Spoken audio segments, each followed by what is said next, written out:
Hello, everybody! Welcome to the stream today. It is I, Crystal, and I am here to finish case 2. Maybe not finish, but get through case 2. In his house. I am Judge Crystal.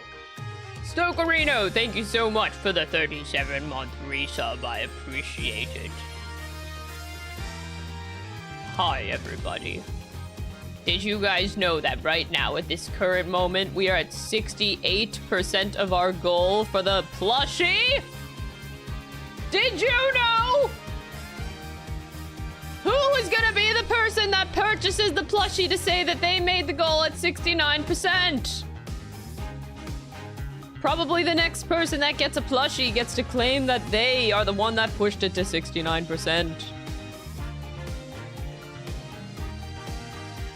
No, but really, like, yesterday was wild. We started yesterday with, like, 84 pledges, I think, and now it's at 137. Yesterday, like, dang, that was a lot of pledges in one day. I think it was from the You Laugh, You Lose video, so thank you, guys. It was a lot yesterday. Thank you, thank you. So, here's to hoping that we can hit our goal. Here's the thing. If we can get to 155 supporters... Oh, is it too loud? It's the same volume as it's always been. I haven't touched the volume at all. If we can hit 155 supporters by the end of this stream, I will gift 5 subs to the community. Hopefully, we can continue to make this happen. All right, I turned it down a smidgen. Hopefully that's a little bit better. I'm like afraid to turn it down here. Okay. Yeah, You Laugh, You Lose peeps are goated. Absolutely, dude. Absolutely. Oh, I forgot to turn on my... I forgot my Harper. Someone did it! We have 69%, y'all! 69% of the plushie goal has been made. Whoever just purchased one, you get to say that you did it. Congratulations. I can't believe that that worked. Y'all are crazy. Someone did it. All right, we now have our heart rate monitor on. We did it. Thank y'all. Thank y'all. Whoever did that. Maybe they did it and they didn't even know. Maybe they didn't even know.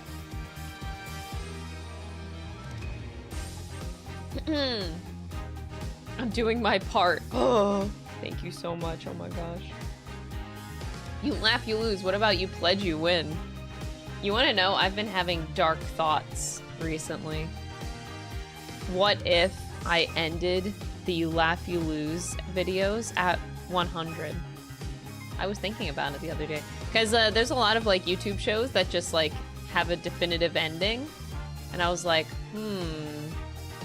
what if we end at 100? And it's just like this beautiful series that just comes and go. She wants to fire Tion. No, Tion will definitely... You know how much work I have, bruh? I have so much work. I'm actually considering hiring another editor because I need videos. I have so much content, and I need videos fast. So I'm actually thinking about another editor. Don't worry, Tion will never be out of a job. Not on my watch.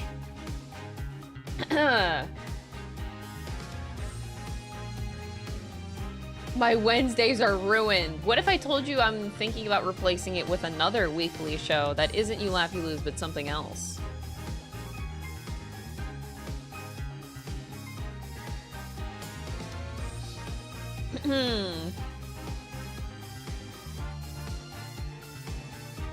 I'm thinking. I'm just thinking. I like the idea of having a show that ends and then starting something else. I was listening to the past stream, and I'm sorry, I do eat noodles for breakfast. Pasta's not a bad thing to eat in the morning. Making ramen in your morning, oh my god, you're making tonkatsu for your breakfast? I could literally never. You know what? More power to you. I literally could never do that because it sets me off for the rest of the day. If I have like a super heavy breakfast, I feel like shit. I just feel really heavy and like my morale also goes down. Like I've noticed. I cannot do that. You must be very powerful.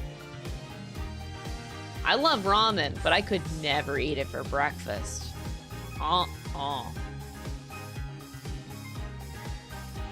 Me and like heavy big breakfasts don't get along.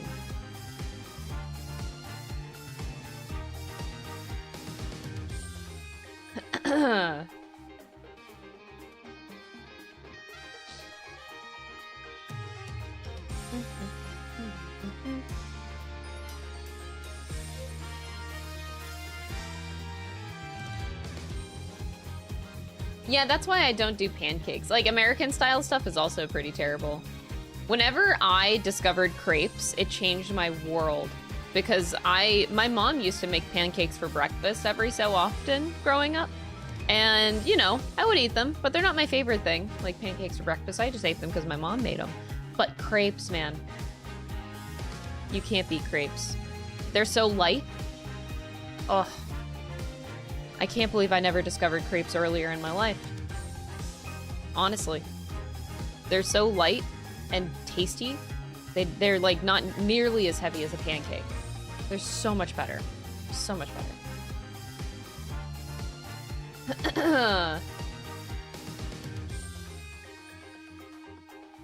Yeah, waffles, French toast, they also feel heavier to me.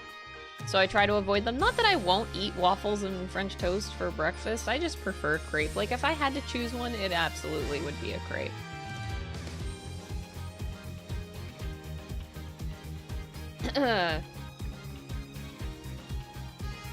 You have a job interview tomorrow. Do you have any advice? Confidence is key. Quite literally. Even if you're qualified for the job, even if you're not qualified for the job, doesn't matter what kind of status you're in. Literally. Confidence is key. Think of a job interview like you're a salesperson. Sell yourself. Be confident in yourself. Tell your employer that, like, you need me, bitch, and then give them reasons why. That they need you in their company. Confidence is key.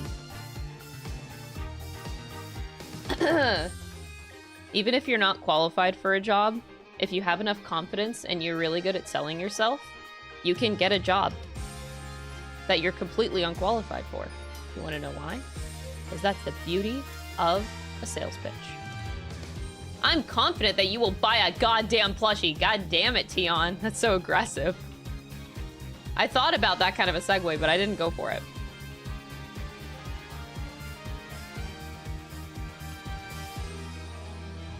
It's really insane, actually. The more people I talk to in the entertainment industry, everybody gets their work in, like, such unconventional means. It's really insane. You really just gotta put yourself out there, man. Put yourself out there. If you actually can't do something, don't tell them. Just figure out how to do it and do it. You can learn how to do anything.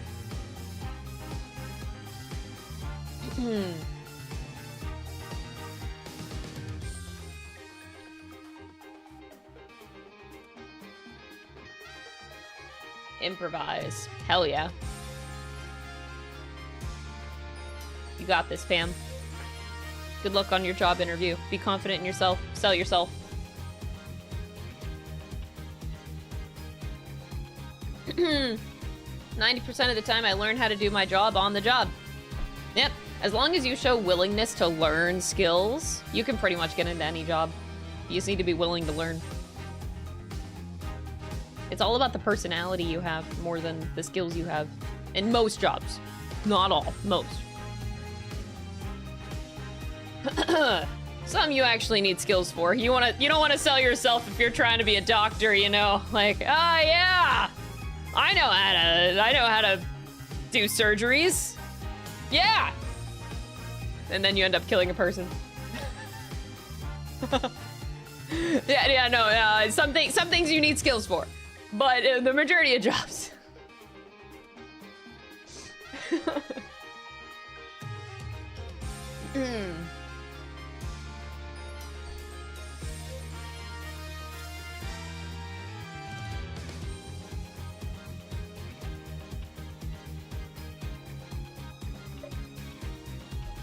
As a student, I have to admit any heavy breakfast is a saving for the rest of the morning. Oof. I remember my my college experience. 6 out of 7 days of a week, my college experience was eating Cheerios for breakfast every single morning and having a grilled cheese sandwich for dinner every single day because I was poor. And that was my diet.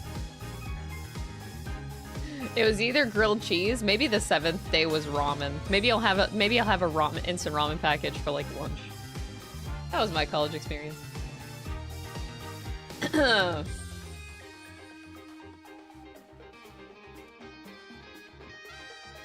Wait, there was a guy who bluffed his way into being a ship's doctor and actually had to perform surgery, but he just read the book and did it as the book told him, and he did it perfectly. There you go. Boom. All right. You can do anything!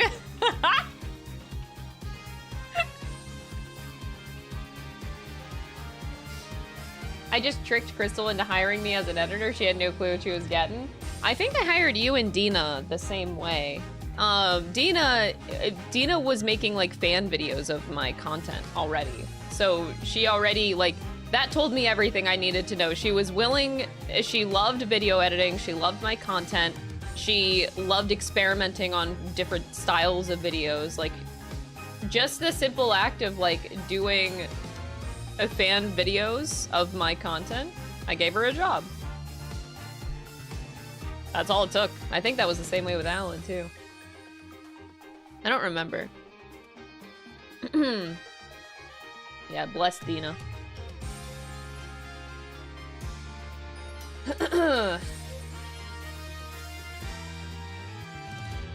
Fake it till you make it. Literally, that's life, yes.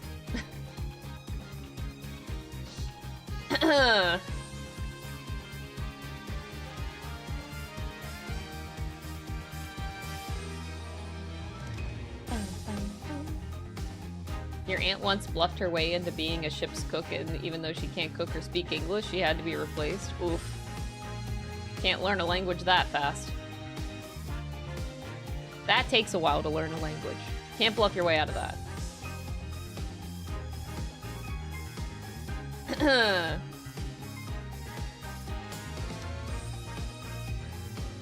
Fake it till you make it, or you get imposter syndrome. Skill issue.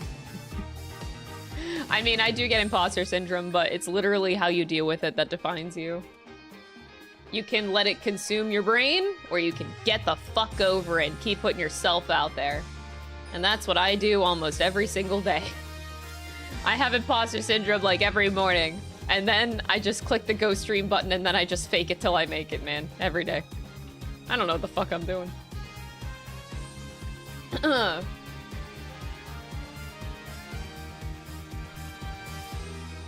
Aw, thank you, Hope. Everyone, Hope has been working hard on the rework of the Discord. Actual Giga Chat.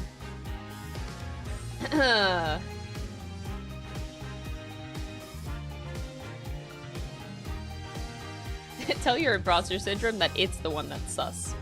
Yeah, that. Confidence. I'm convinced most people don't know what the fuck they're doing at work. Yeah, no. Definitely not. That's what I find with most, like, whenever I observe most people at most jobs.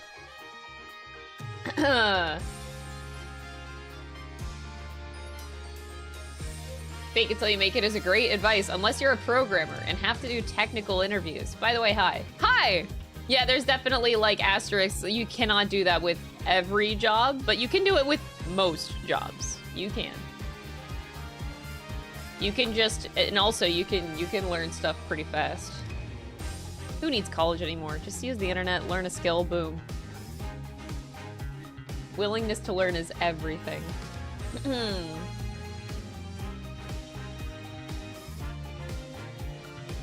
I don't have imposter syndrome. I am the fucking best. See, I actually fear the opposite side of the spectrum. I have a therapy appointment today, actually, right after stream. And I kind of wanted to bring it up to him. I think I have a fear of, like, being egotistical. Is that weird? I do. I think about it. I don't want to have a huge inflated ego. And I actually have a fear of it. It's wild. I don't know where this fear came from. It's just kind of like this new thing that I'm experiencing. Like, I don't ever want to have a huge ego. It makes me feel like shit. But I don't know. I don't know why I fear it. I don't feel like I'm egotistical or anything like that, but like I fear that I may become that way. I don't know. I don't know why. That's kind of stupid.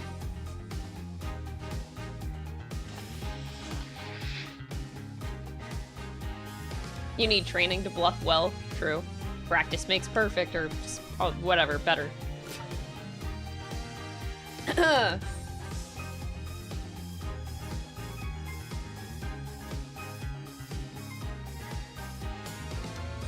Try finding out and make a pro-con list. I could. Yeah, that's absolutely something that could be done. But yeah, I'm actually excited for my therapy appointment today. I only meet with him, like, I'm in a much better state now than I was like 3 years ago since I started. So I think I see him like once every 3-4 months-ish now. It's kind of nice. Now I just have this like nice therapist that I go to. Just, you know, catch up every 3 months. How's it going, you know? Oh, you know, I'm living my life. So yeah, we'll see how today's session goes. I'm excited. Yeah, I think that's why, because like as I grow as a content creator, I fear being egotistical. I think that's why I think about it.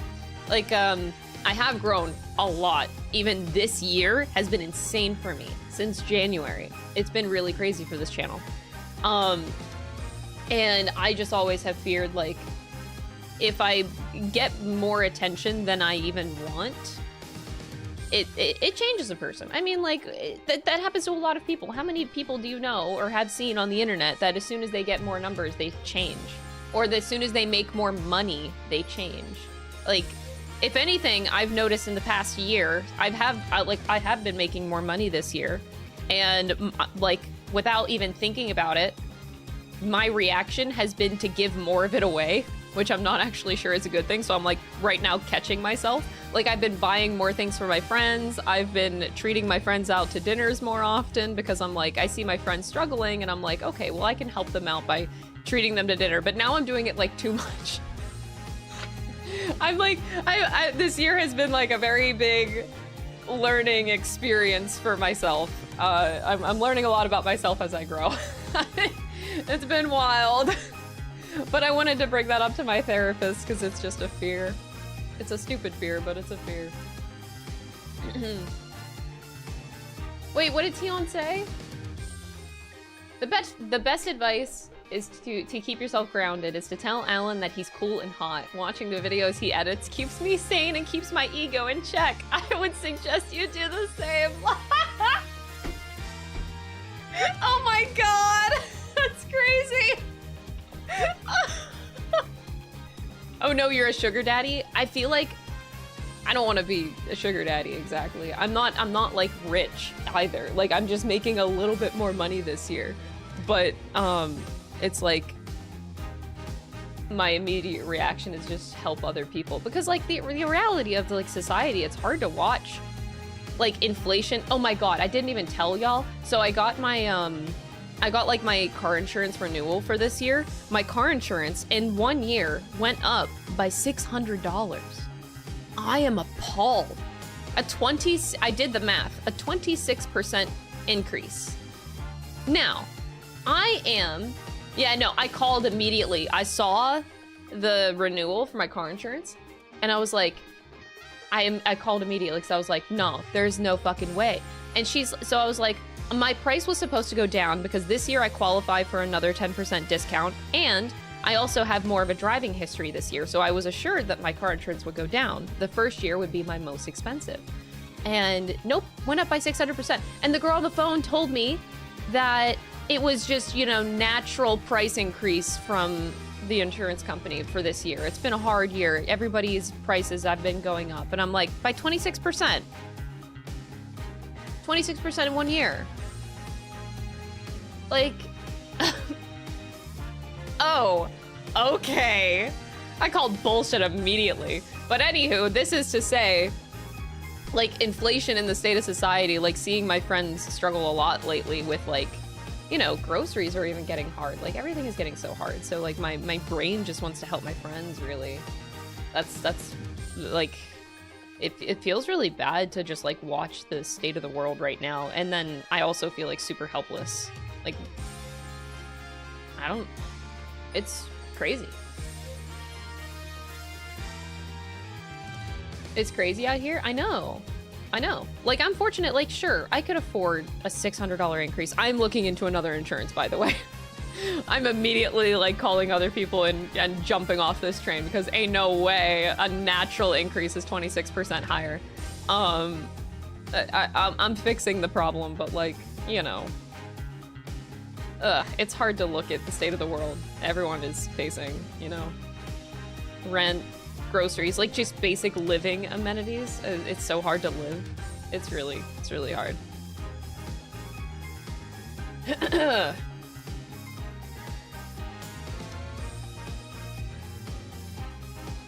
It was $800 for the year.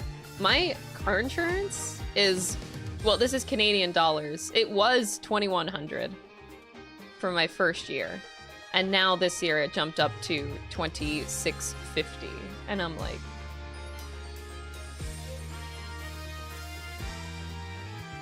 okay. I don't even have a bad driving record. I have a super clean driving record, actually. They said it was based on my car model. I'm like, okay. Okay. Ambi plush, ah! What are we at right now? 140 supporters! Getting there.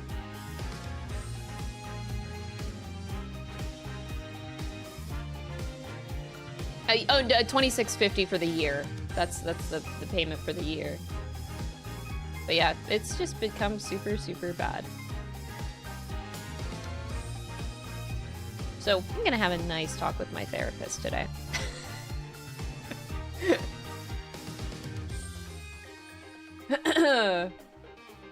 Is it an old car? No, it's a 2018 model. It's not even that old. We bought it newly used. The biggest thing that fucks us up with our insurance is that we don't have like a crazy big history. So yeah, you need a history, a driving history in order for your insurance to go down. Like, fresh new drivers are going to be more expensive than, you know, drivers that have like a 10-year long history, right? Dom didn't have a single year of history, so that was really a lot. And then my history came from the United States, which apparently didn't qualify. So I have no driving record history in Canada, but I have a 7-year record from the United States, but I had to fight to get them to accept that driving record. So that's probably why my insurance is so large. Like, the payments are so big. They won't stop until you bullying them? Oh, I am. I don't take this shit, like, sitting down, man. I'm very, like, conscious about, like, how much my payments go up and stuff. And I fight. I'm a fighter. Because, like, fuck companies. They're taking advantage of just basic customers. Like, there's so much greed going on that I do not take any bullshit anymore. I fight for everything. I really do not take bullshit.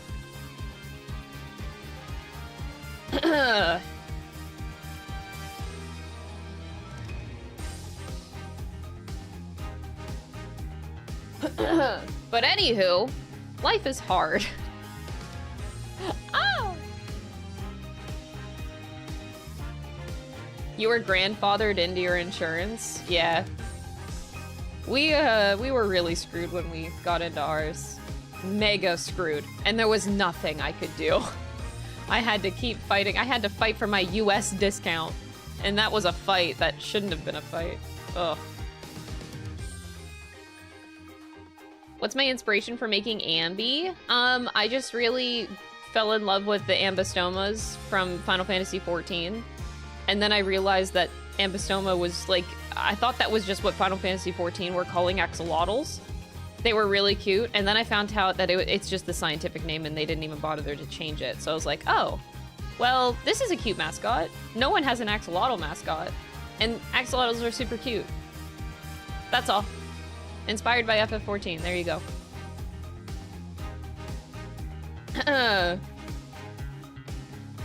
You know what isn't hard and is affordable? A $2 plushie for a high-quality Ambi plush. It's not $2. Don't falsely advertise. 2 out of 10.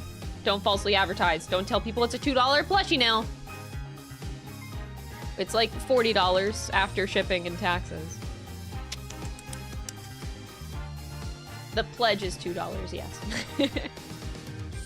There you go. Oh, I said that? Oh, did I read it wrong? Oh, a $2 pledge. Okay, never mind. I take it back. 7 out of 10.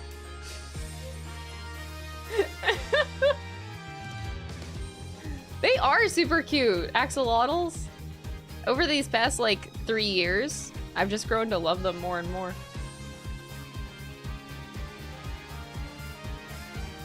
I'm being slandered. I sincerely apologize, Dynasty. I will not make the mistake again. Or I will try my best not to. I'm very bad at reading. The cost of our apartments rents have doubled without any change to our lifestyle? Holy shit. That's gross. But Ambi is unique. If someone copies Ambi, I sue. Dom did make the mascot. And we have experience with suing. Ah! Look, artists deserve rights, okay? $1,500 a month for a studio apartment. Sheesh! Anyway, hi, that was the beginning of our stream today. Let's get to playing the game because I do have to get off in exactly 3 hours to make my therapy appointment, so I do have a hard cutoff. So I do want to make sure that we get through this case today.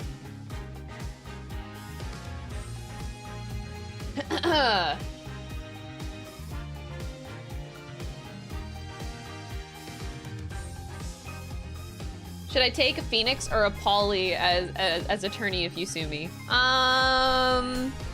I don't really know Apollo and his skills quite yet, so I can't really tell you. Just go Phoenix Raid.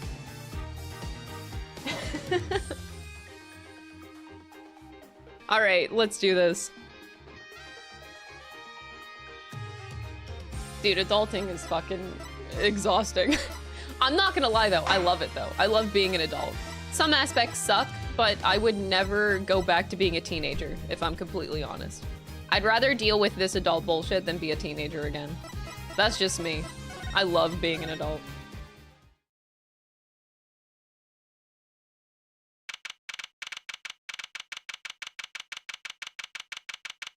(9:52 a.m.) This is it! The big day! Did you get any sleep?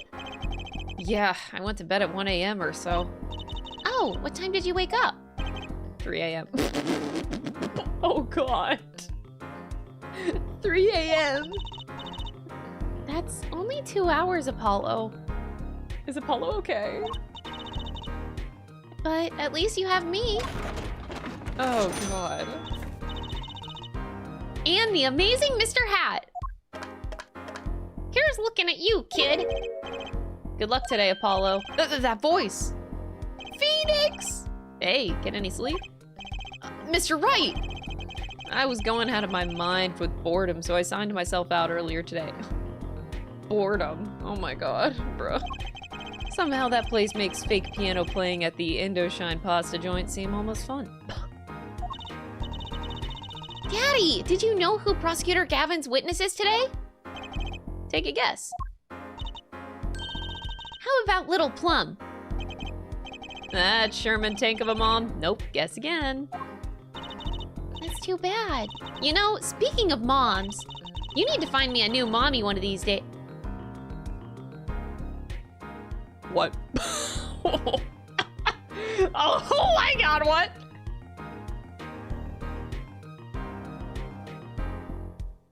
Was Edgeworth the mom and he's gone? A new mommy? Is Edgeworth gone? I just assumed that Edgeworth is the dad. Well, he's the mom, dad, mom? Well... It's barely morning and you're at it already, Trucy. Every time Phoenix laughs, I feel like I die a little inside. Because it doesn't seem genuine. Okay, so, see. This is why I don't buy their father-daughter relationship. So, Mr. Wright, do you know who the prosecution's witness is? Alita Tiala, your client's fiance. She's gonna be a witness? But that seems odd. Why would she testify against her own fiance? You have to wonder what Gavin's up to. Something's going down today, that much is clear. Well, not to worry. I've got my panties back. If we can't find a killer, I'll pull one out of there. Oh, okay!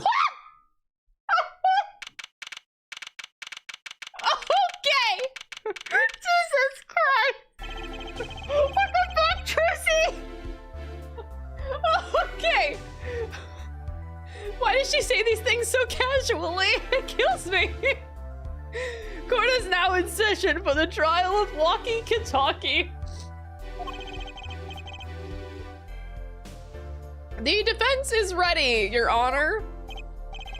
Prosecution is warmed up and sold out, and it's sold out house. Very well, to recap. While yesterday's witness seemed more guilty than any other party, Guilty of panty snatching. we did find out one thing for certain. Where were three people in the park at the time of the murder? The witness, the victim, and the defendant. Correct, Air Judge. And today, I'd like to do something a little new age. I'd like to look at this horrible crime from the outside. The acquisition of the murder weapon, the preparation for the act, our poor defendant told all, you see, to his betrothed. His betrothed? His fiancé, Air Judge. His partner for life, with no chance for parole. Very well, you may show the lucky lady to the stand. Your name and occupation, Fraulein? Alita Tiala. My occupation is future wife. Future wife does what?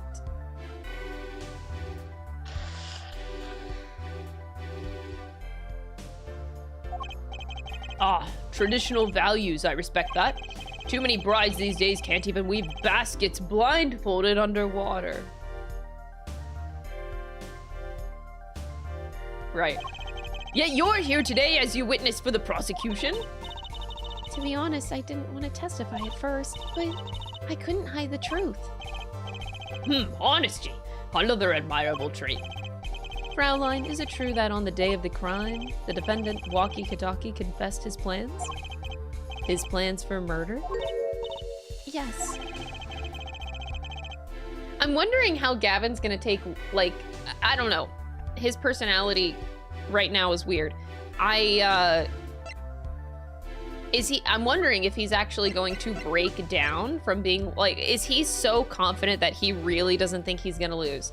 Because, you know, by the end of today's trial, he's gonna lose. And I'm just wondering if he's gonna actually have a breakdown? Or is he still just gonna be a smiley, smug bitch? I don't... It's weird. I don't know how to read this guy.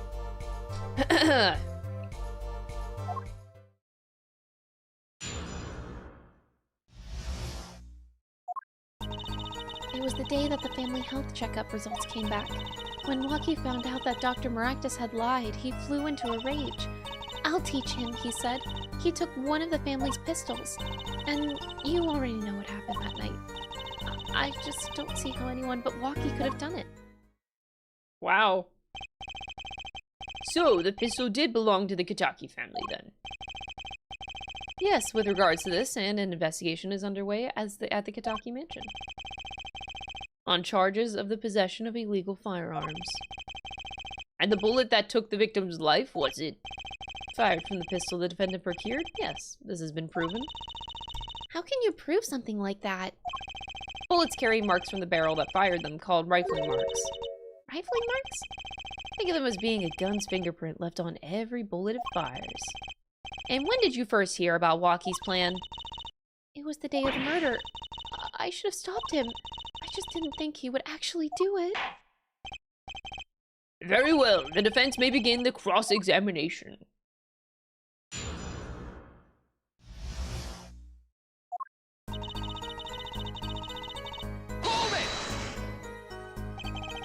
That was the day of the murder, correct?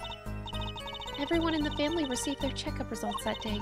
When Waukie looked at his face went so pale. Oh, but of course, he had just found out that he had a bullet in his chest. So, you were there at the time? Yes, poor Waukie.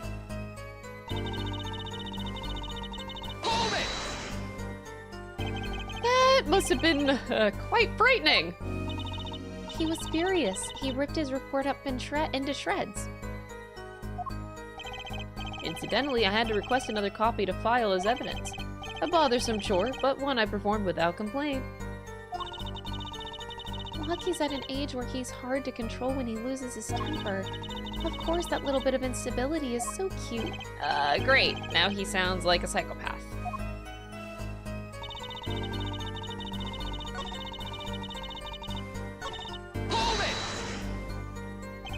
So, is it easy to take a pistol out from the house? Not really, I think. There's a system in place to limit access. But Waukie's a special case, being the next in line. Perhaps his treatment was a bit too special, yeah? Well, maybe he's a bit spoiled. I hear he's got an amazing presents for his birthday.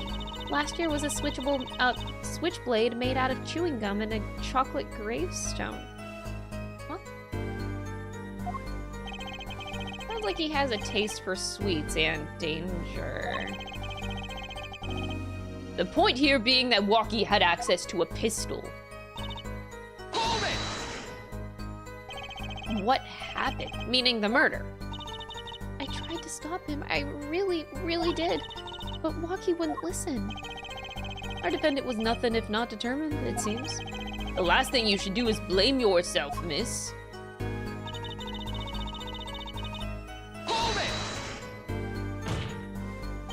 How can you say that for certain? Objection! Whoa! Clap your objection. Air Forehead, you will refrain from badgering the Fraulein. It was the defendant, Waukie, was it, who took the pistol from his home? We know this for a fact now. I suppose we do. So, how could anyone else have used this pistol to shoot the victim? They could not. Simple logic, yeah? That does seem to be the case. Does the defense have anything to say regarding this point? Could someone else have used that pistol? There's another. Based on your testimony, there was clearly another. One other person had access to that pistol. What's this? Interesting. Let's ask the defense. Oh, God. Oh. Save! I don't know what I'm doing! Tell the court who this other person with access was. I'm just going in. Take that! Well, of course, I mean you, Miss Tiala. Me? But why? You were quite clear when you told the court you heard about the pistol from the defendant on the day of the murder. In other words, you knew what he was planning. Objection! Let me get this straight. You intend to tell us that this lady stole the pistol from her fiancé? And killed a man in cold blood on his behalf? I've heard people doing strange things for love, but this does seem a bit unfathomable, to be sure. I'm all for romance and for supporting your partner in life, to be sure, but I think I would hesitate at murder. I'd hope you do more than hesitate! But what if a different connection could be proven? A connection between the witness and the victim. we might find that she had a personal motive beyond wanting to help her fiancé. I would put things in a slightly different light. What possible connection are you suggesting here? You know what I'm starting to think? I'm starting to think that the police never looked inside that safe. I have evidence showing a connection between the witness, Miss Tiala, and the victim. Was this it? It's been 24 hours. Yeah. Take that! A medical chart. Found inside a safe at the Maractus Clinic. I'd like to draw the court's attention to the names written on the chart. Miss Tiala, why is your name on this chart? Oh, she's sweating, she's sweating, she's sweating!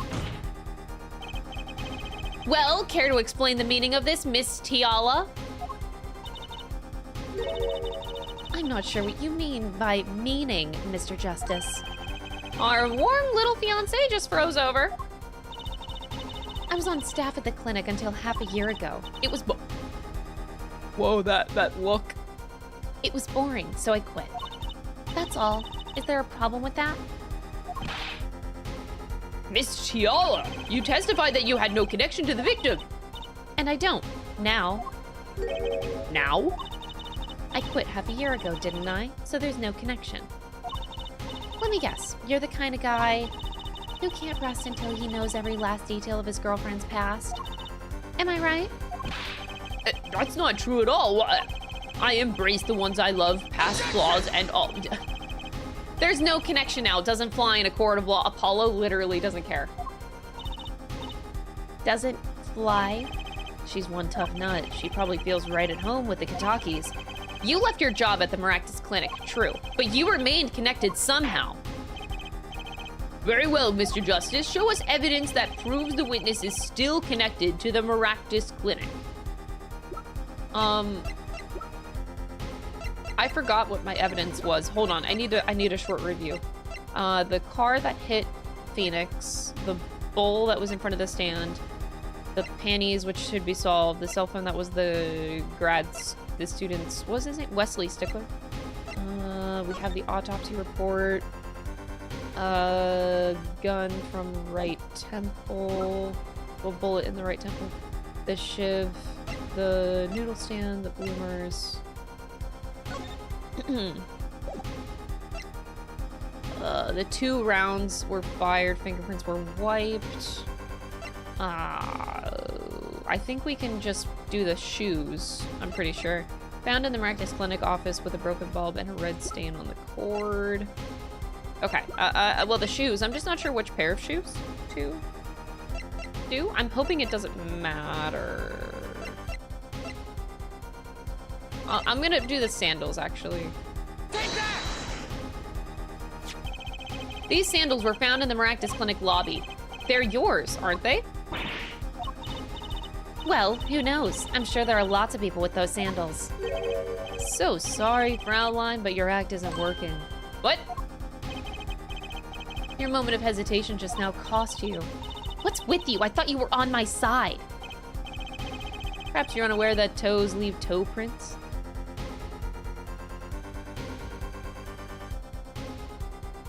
You have me questioning so many things. Did he bring her to the witness stand knowing that she did it, but he would lose the case? I'm so confused.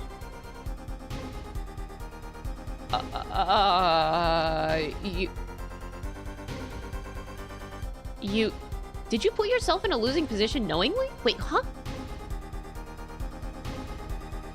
Who are you? A simple analysis of these sandals will reveal all.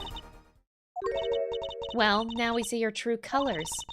I was wrong to cooperate with you from the beginning. I just wanted to help get Walkie back on the straight and narrow. This court thinks you need to worry less about Walkie and more about yourself. Sounds as though we need to hear a bit more about your story. Your sandals were found in the entrance to the clinic, which means you went there on the day of the murder. Well, there's a little point in denying it. Very well, the witness will tell us about this visit. Why did you go to the Maractus Clinic that day?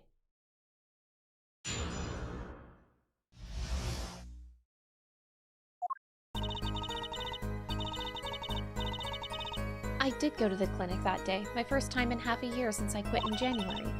I went to warn him, after all. I knew Walkie had the pistol. The doctor always was a timid man, too timid to admit his own mistake. Why else would I have gone? I'm not hiding any dark secrets. I wanted to tell him to be careful, as an old friend. Okay. By mistake, you mean the mistake we heard about from the defendant? The botched operation?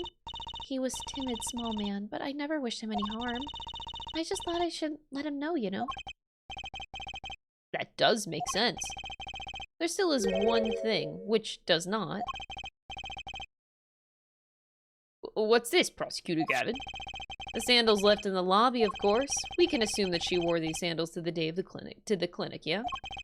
Then why did she not wear them home? If it were me, I would have worn them home.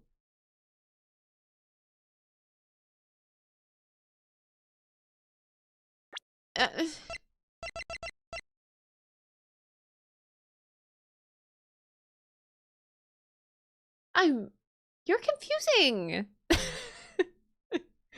I'm so sorry. I'm so confused. Most prosecutors we meet want to win, okay? Like, he doesn't seem to care.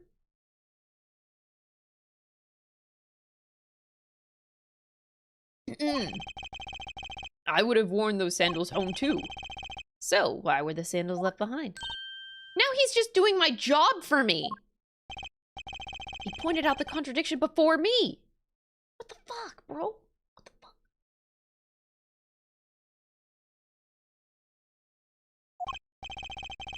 There's probably a good explanation for this, right, Miss Tiala?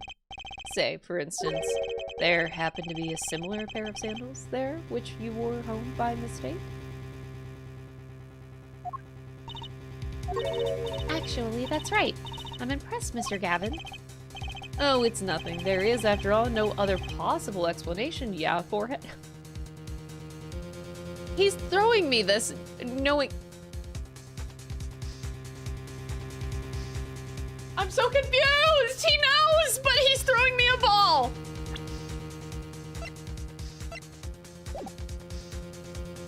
What? That's kind of a dick move on his part. Like, he just kind of set her up for failure. He knows! I'm so confused! What the? No fair! He's filling the holes in her testimony. What the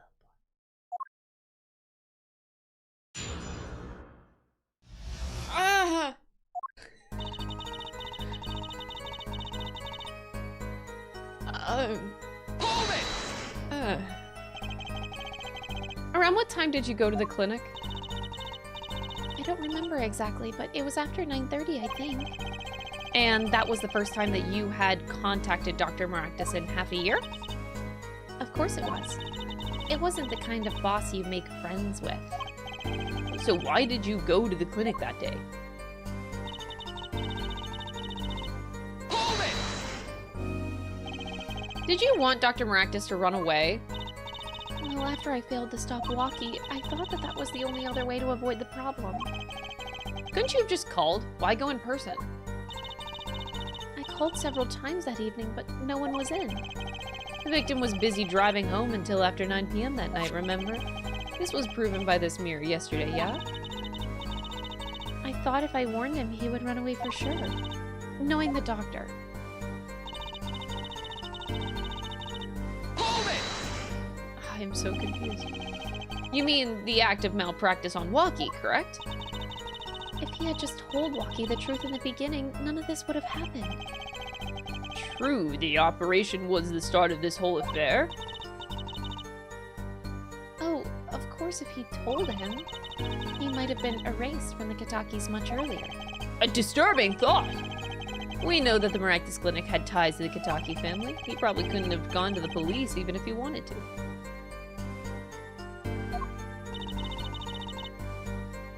That's why I knew I had to warn him. Hold it! No dark secrets, eh? What? Look at me however you want, Mr. Justice. You won't find a thing.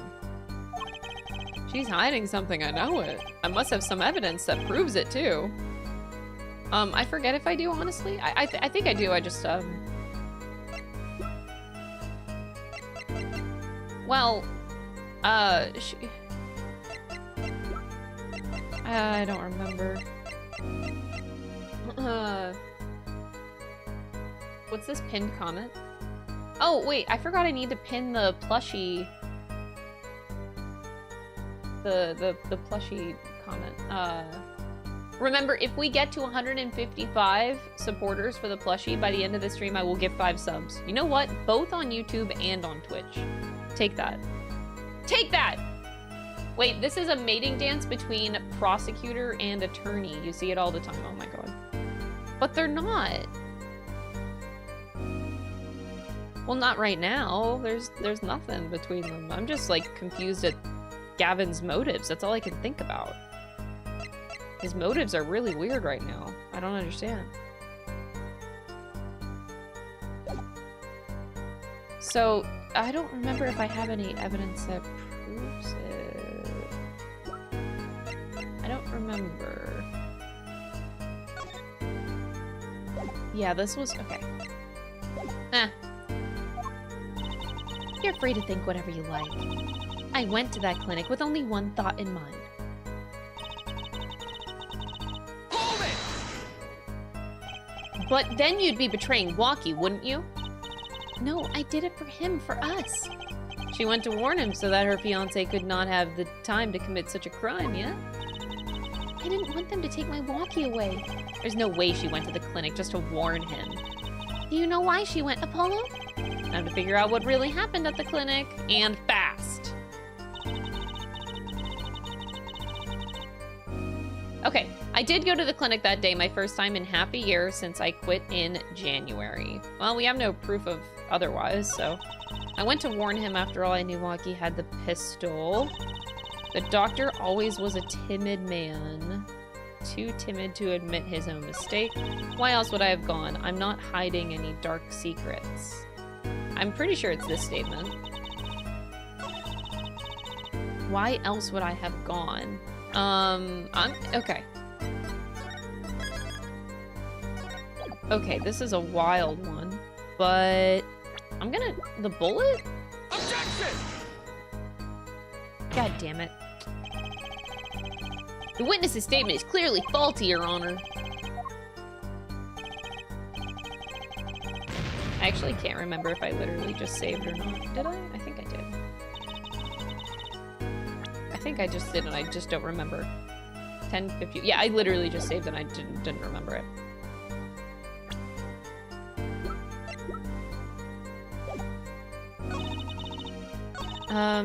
Hold on.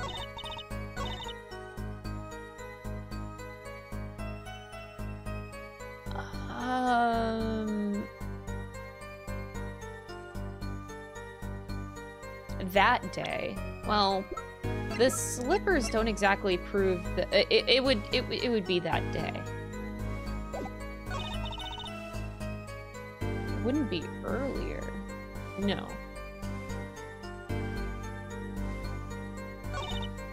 The doctor always was a timid man, too timid. Why else would I have gone? I'm not hiding any dark secrets.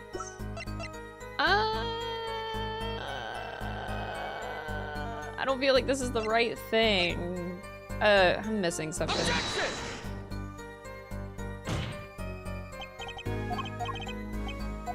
The lamp? With the red paint on it? I don't understand the lamp with the red paint on it, though. Objection! God damn it! No!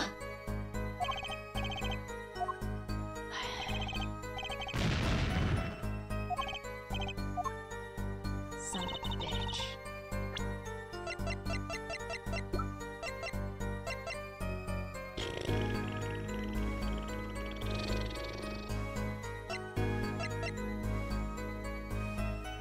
Broken bulb and a red stain on the cord. Well, okay, there's the fact that this is found in the safe. Why else would you have gone? Well, you broke in to probably acquire this? Objection! There it is. This chart was found inside a safe in the doctor's office. Why would this one chart be in that safe? Miss Tiala, you know why it was, don't you? Mind filling me in? Dr. Maractus didn't have the leisure of making mistakes. That's why he wrote up a false report and kept the truth locked away. Bad air doctor. And this is where you come in, Miss Tiala. The nurse who filed this chart was you, which means you knew about Walkie's failed operation. You were in the same position as Dr. Maractus. Kind of makes it hard to claim no connection, doesn't it? You're bold for a novice, I'll give you that. Mr. Justice, you must know I was only a nurse. The doctor is responsible for the chart's contents. This chart business seems to be quite important. Please amend your testimony accordingly. Too bad, little attorney. Oh no. We're gonna have a gotcha moment.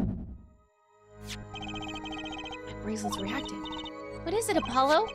I felt my bracelet tighten just now. Your bracelet? Just like yesterday, like you said. But I can't see anything, Apollo. Eh? Then what's my bracelet reacting to? Wait, maybe... Yes, that has to be it. Your senses. They must be sharper than mine. I can't see it, but you can sense it. I don't know about that, Trucy. I don't have some kind of special power or anything. Listen to me, Apollo. There's a weak point somewhere in Miss Tiala's testimony. But we don't know what her nervous habit is. Well, what do we do? You have to perceive it yourself, Apollo, with your eyes and your senses. And it's up to me and my bracelet. I don't know why, but the bracelet helps. I don't know why either. Somehow touching it helps me focus. Let's give it a shot and bring down that testimony.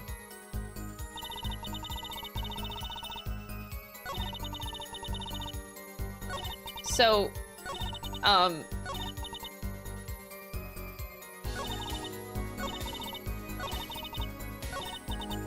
you can perceive any of these.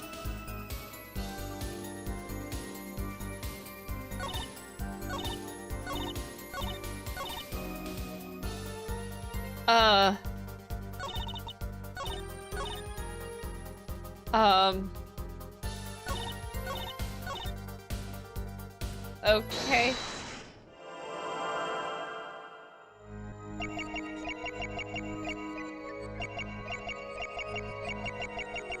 Oh my god, this is so creepy.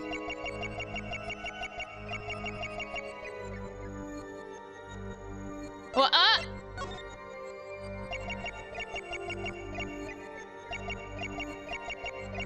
is it just why would I go to the clinic now?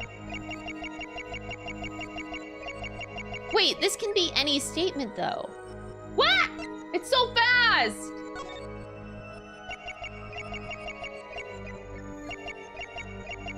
Whoa.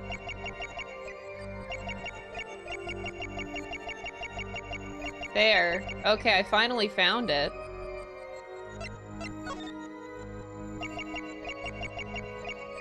So it's this one? Gotcha! Gotcha! That mechanic's a little weird. Why go to the clinic for a half-year-old chart now, you ask? But you know why you would go now, don't you? I don't know what you're talking about. It was quite clear, Miss Tiala, you have a nervous habit the moment you said the word now. You used your right thumb to fiddle with your ring. What? She was unsure, I saw it. Now, that's the key word. The chart wasn't a part of your past. It was a clear and present threat. That's ridiculous. Why, if that were the case, I would have had 6 months to do something about it. Indeed. Which means something happened quite recently. Something to make that chart a problem for you now. I've got her on the ropes, I can feel it. Time to strike the killing blow with evidence. Miss Tiala, there's no trying to hide it. The chart became a threat to you now because of this. Apollo, I don't know!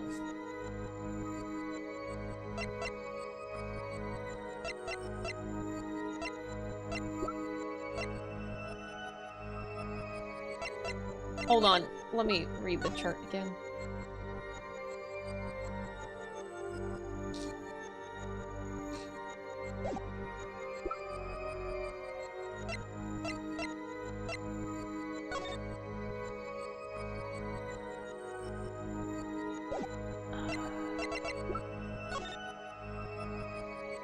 Oh, there's no date. I was looking for a date.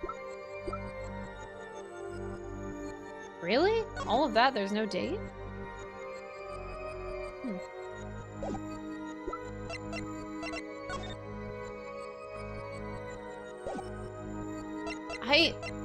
The checkup report?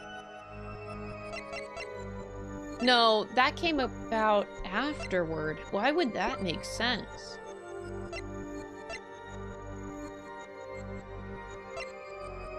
This is after. After.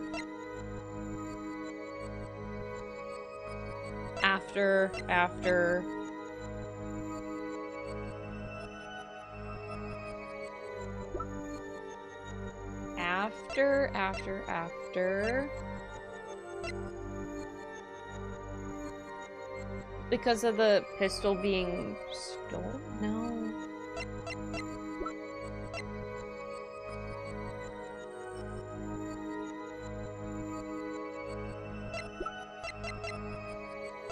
Okay, by process of elimination, I can only boil it down to the pistol?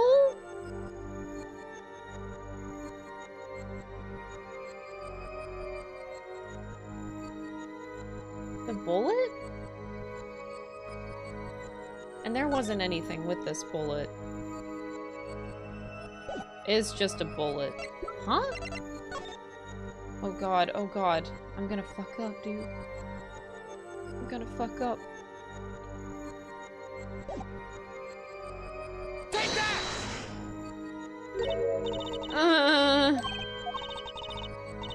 Eyes of a hawk and the brain of a toad.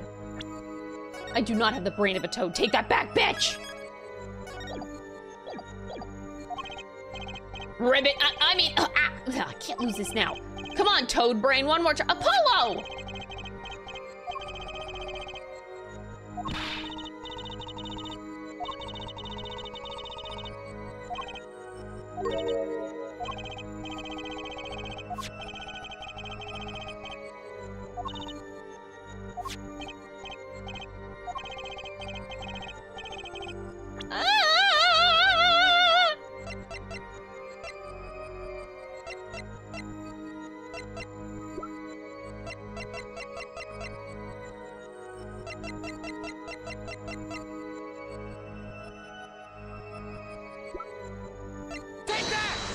That doesn't make sense either. No!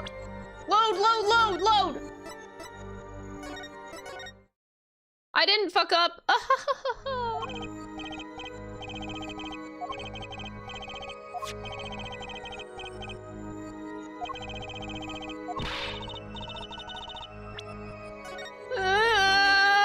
Stress, stress, stress, stress, stress, stress, stress, stress.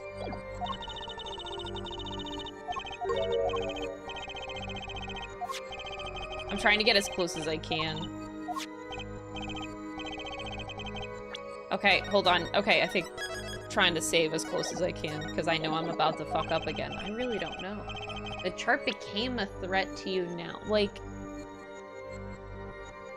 if she murdered him, it would have to be evidence that came prior to the murder, not after it. Oh, no, it could have been afterward. That's why she broke in after the case, after the first day of the trial. But, oh, was it incriminating at that point? Wait, oh, I think I was thinking of that in the wrong way. No, it could have been evidence that's from the first trial. I was thinking it had to be something before the shot actually happened. But no, she tried to break in to get it. I don't know why. But no, it was after the first day of the trial. So that okay. Why did she need to do it now?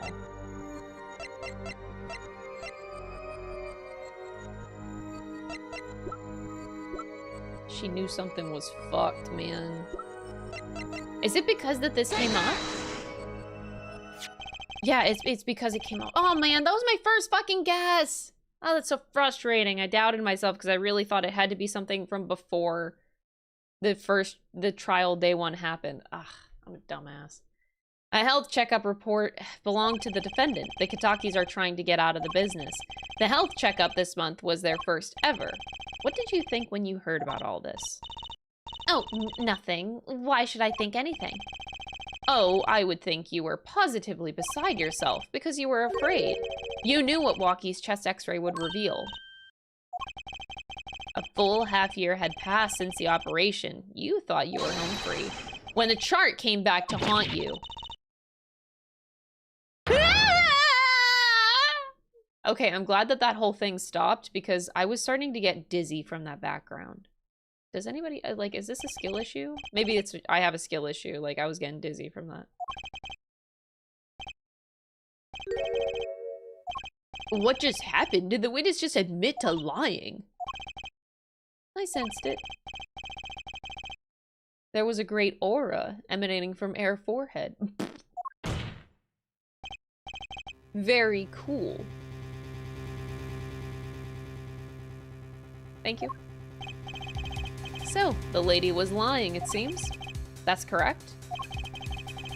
She said that she had no connection to the Maractus clinic, but her connection was deep indeed. A bit too deep. If the Kitakis got a hold of this chart with her name, she'd be finished. Isn't that right, Miss Tiala? You guessed it.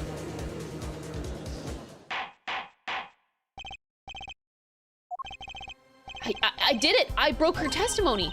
Amazing, Apollo! I didn't see it at all. Daddy was right about you. Wait! Miss Tiala? It's true that chart was bad news for me. That's why I went to meet the doctor that day. But that's all. I told him about Walkie and I went home. It appears this cross-examination is far from over. What? She hid the truth from us, that is clear, yet it's not clear that this truth has anything to do with the case at hand. Oh, I feel like I'm being tested. I feel like I'm just being played with. I feel weird. I was so close! You're still close. Keep on her, Apollo. Wait, the same testimony? Oh no!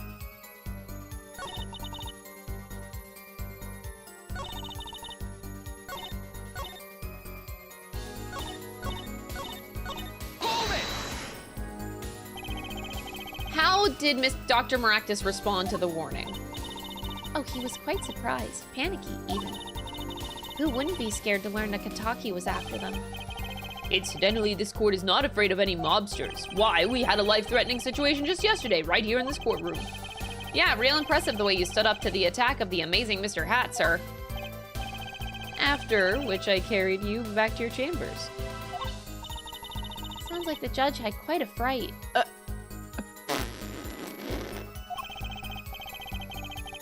Okay, but that's kind of hot on Gavin's side of things. I mean, he carried the judge? Okay.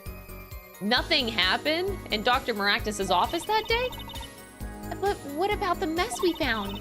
Something definitely happened in that office, Apollo.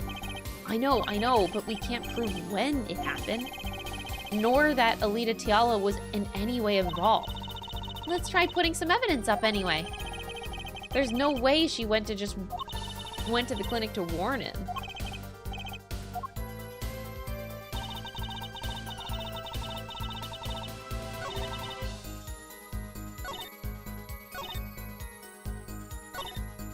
Nothing happened at all. I warned him and then I left.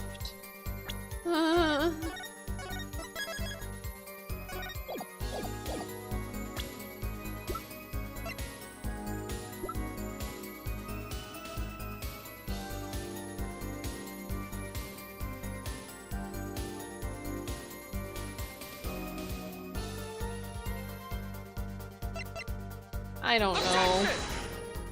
I'm not confident in that answer. Oh, and it wasn't right. No.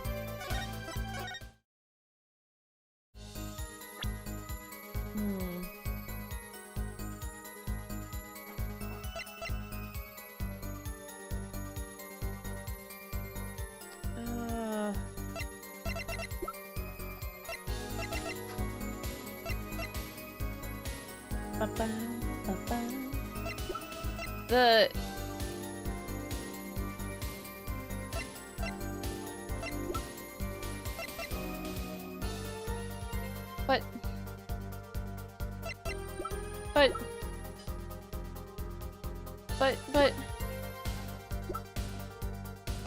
But... Objection! There. Fine. You say nothing happened in the doctor's office? I disagree. Take a look at this. What's that? It looks like a squished up ball of clay. Kind of like you, actually. Wow. This bullet was found in the Maractus Clinic office. Something did happen in that office, Miss Tiala.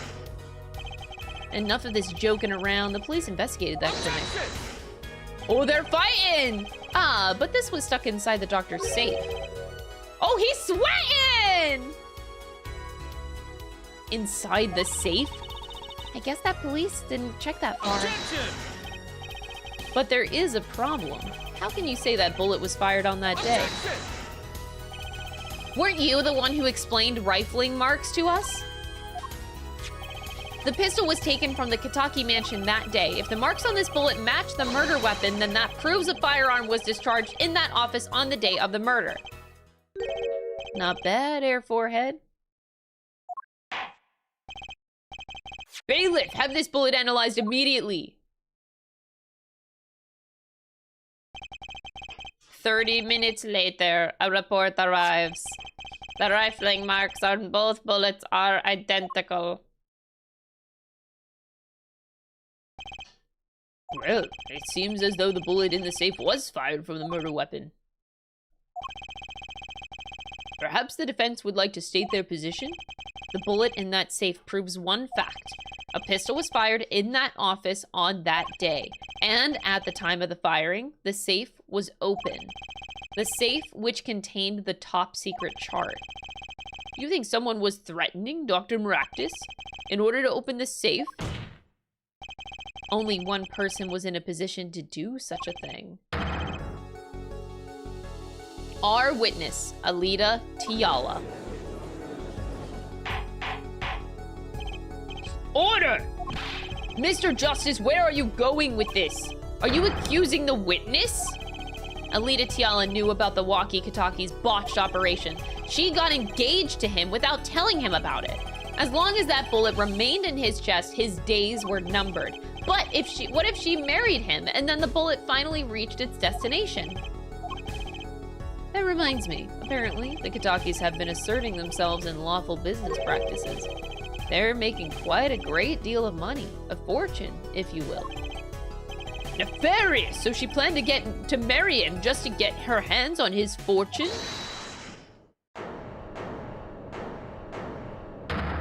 What? You keep talking trash about my Alita and I'll sue you, lawyer man. Oh my god. Yeah, you said you'd abuse my Alita. I think you mean accuse. Same difference. Well, you can't have her. She's mine. It was me. I shot that doctor. Me. He left me to die, so I left him to die too. There in that park. Walkie, just cool down a second. Keep your hands off my Alita, or I'll...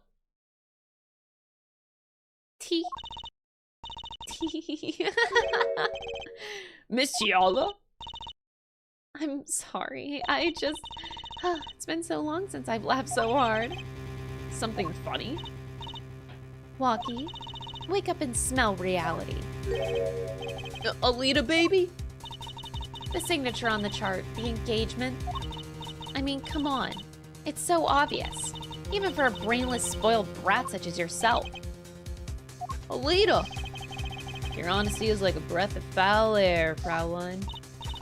Hey, I wasn't getting out of this clean anyway. So the family fortune is what you're really after. That's right. I wanted the money. No, wait, that's whack! I ain't trying to hear that! Should have done the wedding earlier. Oh well. By the way, can I ask you a question? I believe you said you were going to abuse me. Accuse! Of what crime, might I ask? Oh, I'm a bad girl, sure. I got close to that brat because I wanted his money.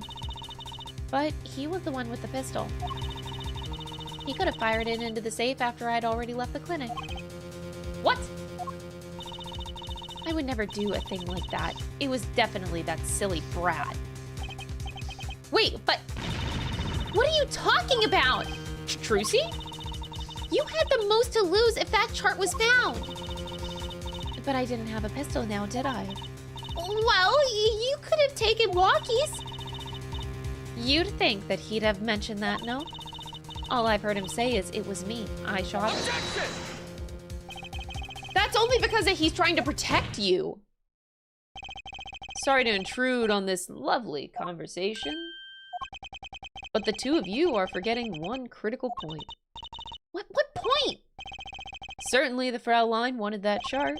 You assume that she threatened the doctor into opening that safe, but then, wouldn't she have taken the chart? You see, that chart wouldn't have been left in that safe. He's right. Miss Tiala, it is clear that this court that you are not a very good fiancé. I'm glad that we got the right facts down on paper, Judge. Thank you so much. Oh, I'm flattered. Perhaps it's time you told us the truth. Tell us about yourself, including your actions and whereabouts on that day. Don't forget, we've proven that you were at the Maractus Clinic on the day of the crime. Jesus. I went to the clinic that day to speak to the doctor. I wanted that chart, but I failed to get it, so I went back to the clinic later. In any case, I didn't shoot him. You don't even have proof I stole that pistol, do you? And that brat was spotted in the park at the moment of the crime. Frankly, I don't think it matters if Dr. Maractus was shot in the temple or not. You went back later. That chart was dangerous, you understand. I needed to get rid of it. That's why I went that day. You couldn't get that chart then, could you? And later that night, Dr. Maractus was shot. I heard about the shooting, waited a day, but then I had to go back. No easy feat with the cops all over the place. Ah, that was you?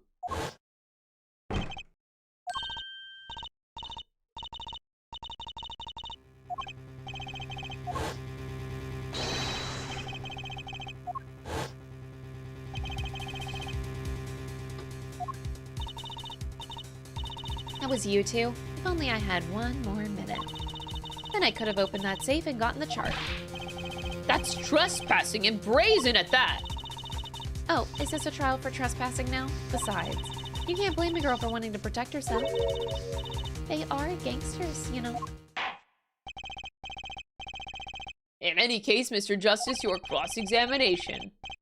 Admitting the little crime to avoid the big one, eh? All I did was break and enter. I didn't commit murder. Hold it! That day? That brat was uncontrollable. He was ready to kill. And that would bring in the police. And that chart would become evidence. And I'd be hung out to dry. But the police didn't check the safe, did they? They thought the crime scene was the park. I'll make sure the responsible parties feel the heat. Such sloppiness won't be tolerated, yeah? I'm kind of thankful for that sloppiness myself, actually.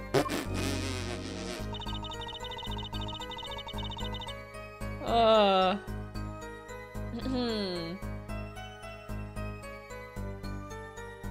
it! Later. When I heard what happened, well, I was too scared to do anything that day. So I waited until the day after, the 16th, was it?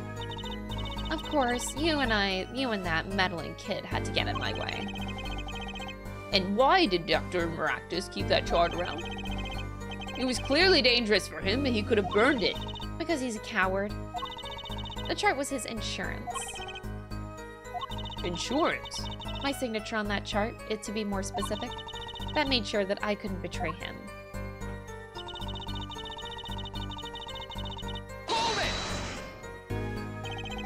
You could have stolen it. Could have? Is that some new definition of proof? We'll ask Walkie. He'll tell us. Let I remind you that this is a cross-examination. You might want to keep your baseless theories to yourself. Ugh, he's right, isn't he? Unfortunately, he's right. Yeah, but what? You have nothing to say? This case is over. It was over the moment that brat was seen in the park. What's the point in dragging it out any further? I don't think it matters if Dr. Maractus was shot in the temple or not. The doctor was shot in the right temple, yeah? So it seems. Let's review the facts again, shall we? If the killer shot from this location, the bullet would have struck our victim square in the forehead. However, the entry wound was in the right temple. We heard testimony on this yesterday. At the time of the shooting, the witness was standing here. Just before the gun was fired, he shouted. The victim turned his head to look and was shot. Objection! That testimony was proven to be a lie. Our egregious panty snatcher, Mr. Stickler, did witness the crime, but he was standing to the north next to the trash can where he tossed those panties. If Mr. Stickler shouted from this location, the bullet couldn't hit his right temple. Silly, silly attorney. What? Do you remember what you had for breakfast that morning? Do you remember, Trucy? I always have a glass of milk for breakfast. That's it? What matters is one thing. The doctor was shot in his right temple. If that's the case, there can only be one explanation. The panties guy was mistaken. Objection! Oh boy. But his location was proven. You can't write that off as being mistaken. Objection! Then why don't you show us, Air Forehead? Ah! Save! Save! That's the scary music. That's the scary you about to fuck up music, Crystal. Okay. Ah! I accidentally... Oh no, what did I do? I accidentally... I hit load, didn't I? God damn it. No! It's okay, it's okay, it's okay. At least we know what to do. Objection! Oh no, oh fuck, I did the wrong one now! I'm a disaster!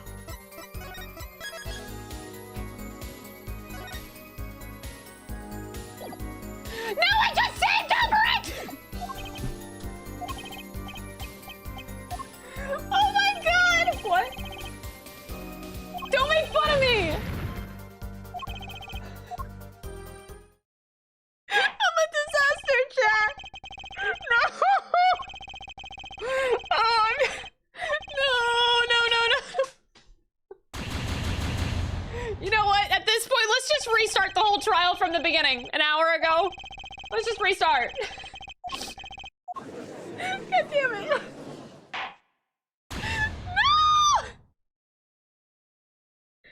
No! Retry from this scene.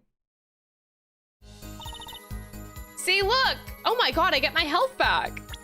Look, nothing bad happened, chat. I even got my health back. Nothing went wrong. Wow, crazy. Use the autosave, but the autosave is later. Load. 11:25. Oh, that is!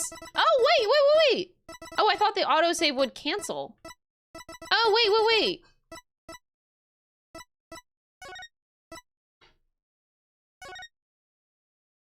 Oh shit? Oh shit, we're saved. Auto save, let's fucking go. But now I lost my health.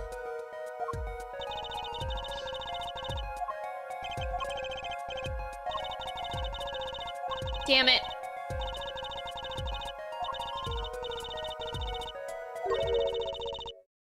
Objection!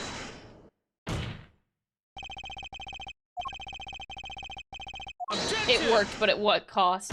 I lost my health. Alright, this is where I wanted to save my game. Save? Save. I did it.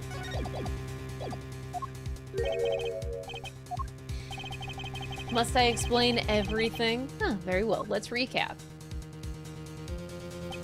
If the witness, Panties guy, was standing to the north, then where was the shooter standing? From what location did the killer shoot the victim? If the witness was standing there, how could anyone shoot the victim in the right temple? I merely laid out the facts for us. It is up to the one possessing the shiny forehead to show us. So I have a shiny forehead. If you can, that is. Walkie Kataki was standing at the killer mark. Wesley Stickler at the witness mark. And of course, Pal Maractus was at the victim mark. I'm gonna save my game again.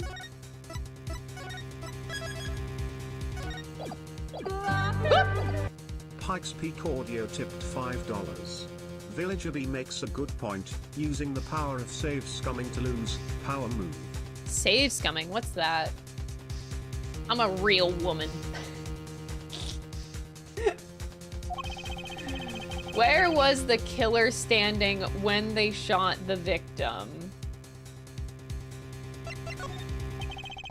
As the facts stand now, we can't explain this crime without contradicting ourselves at some point. But I know why. The real killer shot from an entirely different location. What are you talking about? I don't see any other place. Apparently, Mr. Justice does. Let's hear it. Where in the park did the killer shoot? Oh my god, I'm gonna lose. I'm gonna lose. Your Honor, I was half bluffing, like it was a very educated guess, but I'm not 100% certain. Objection! Oh, what are you objecting? I didn't say anything! It's time to raise the roof and the stakes. Eh? Penalties are such frightening things, don't you think? What if they were a bit more terrifying? Joke's on you, I've had 1 HP for a long time. He sounds so stupid when I have 1 HP in a dream.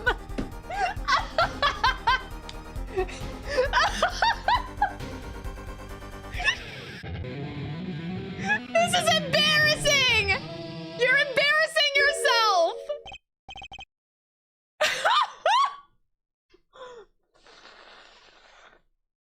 Well, I really think that this was very effective, Your Honor. Double penalty! Wow, that's crazy! Air Forehead wishes to take us in a new direction. Then he must be ready for the challenges ahead. Challenge accepted. Ooh, it's justice time, baby! Are you sure, Apollo? The key is the witness, Mr. Stickler's testimony.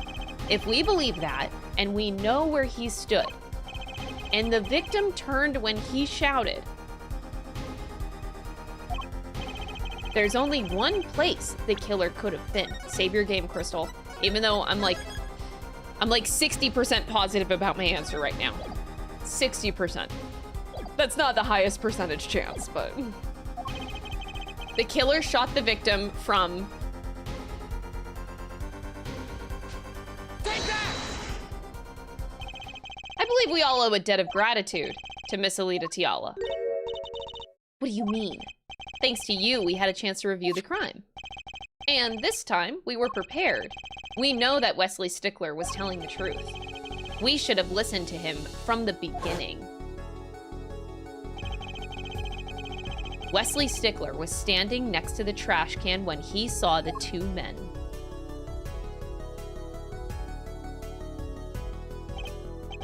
He shouted, just as he told us in his testimony. And the victim turned to look in his direction. A shot was fired. The victim was hit in the right temple. Oh, yes. Which direction was his right temple facing at that moment? That's right, toward the noodle stand.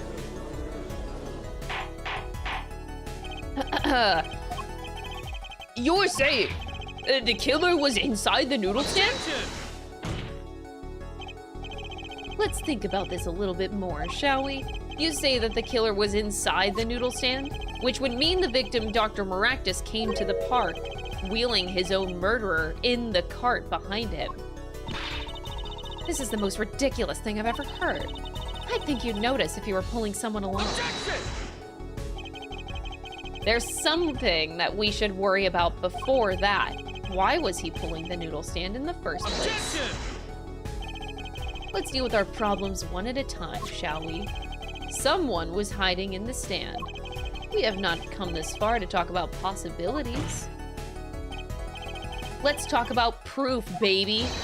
Show us evidence that proves someone was in the stand. We only have proof of a footprint outside of the stand. Wait, is that on my thing, though? Wait. Wait, we only have that. Wait, what happened to, like, the diagram of footprints? That's not this. Oh, fuck me. The footprint. Outside of it. We don't really have that in the court record.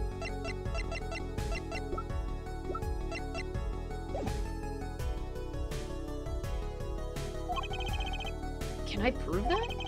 You want evidence that someone was in that stand? Oh. We have proof someone came out of it. Well, do we? I'm just gonna say, well, yeah, I've got it. Let's see what you've got. Show us proof that someone was hiding in the noodle stand. Take that! If it's not this, then okay. They're covered with paint. These slippers were found in the trash can near the crime scene. A single slipper print was found at the scene. Right next to the noodle stand. Oh, and Miss Tiala, your toe print was found in the left slipper. In other words, this is proof you were inside that noodle stand. Oh, where'd the feathers come from? Her chest? Oh!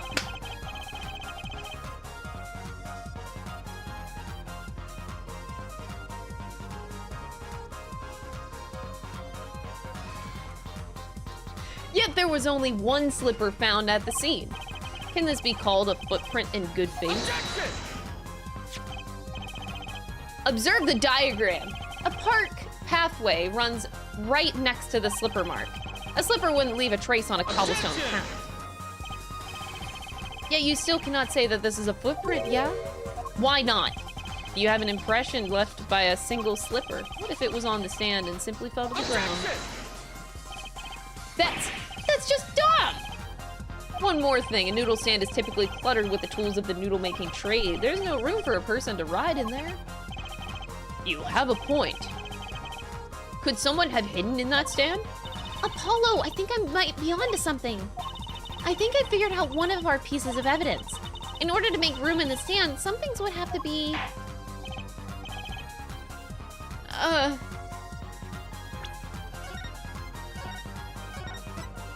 don't know what I'm doing! Do you have proof that someone could have hidden in the stand? I can prove one thing. Someone did scheme to clear space in that stand.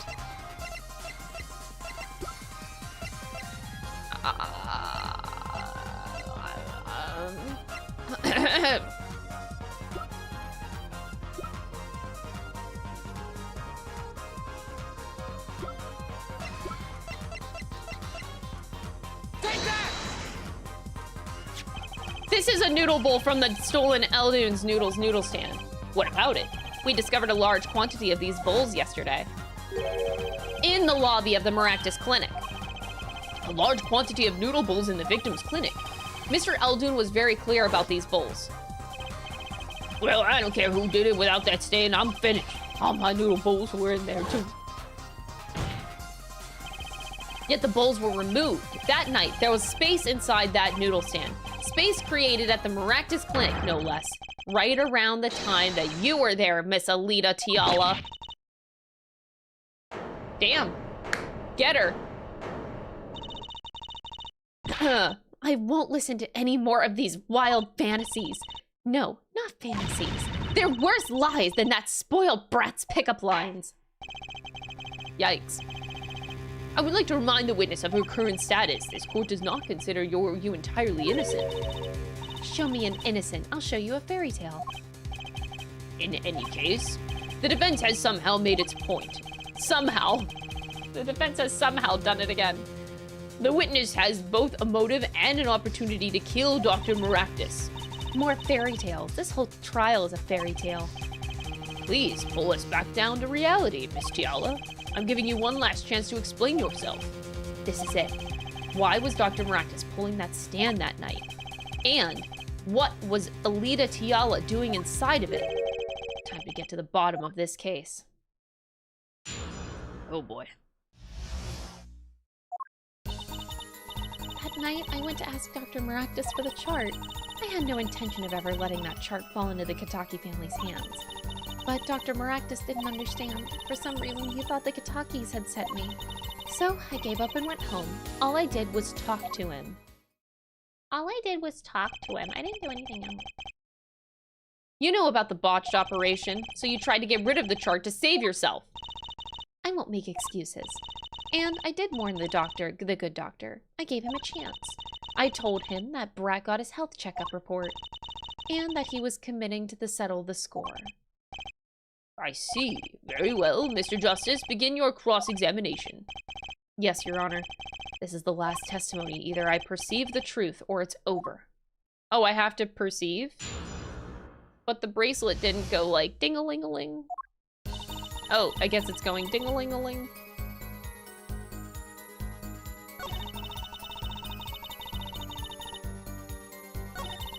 Oh boy.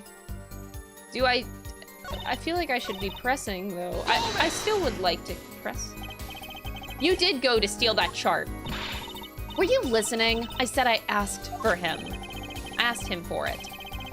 The victim was a man in good health. I don't see how she could have coerced him.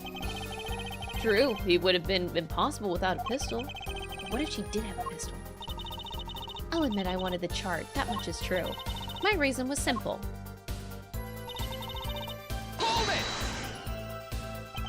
It certainly would have put a damper on your wedding plans, I'd say. Not only that, if the Katakis had gotten that chart, I'd probably be with Dr. Maractus now, pulling that great noodle stand in the sky. It seems our witness was in a fix as well. Who would want to die pulling a noodle stand? When I die, it will be by disappearing mysteriously in the middle of a magic act. Truzy! Could we be a little less morbid, please? So you see, I needed that chart. I'm scared about Trucy's future. He didn't understand? He wouldn't listen to a word I was saying. The moment he saw me, he started to tremble. I thought, what a sad excuse for a man. Please don't smile like that anymore, it's creepy. He was practically delusional.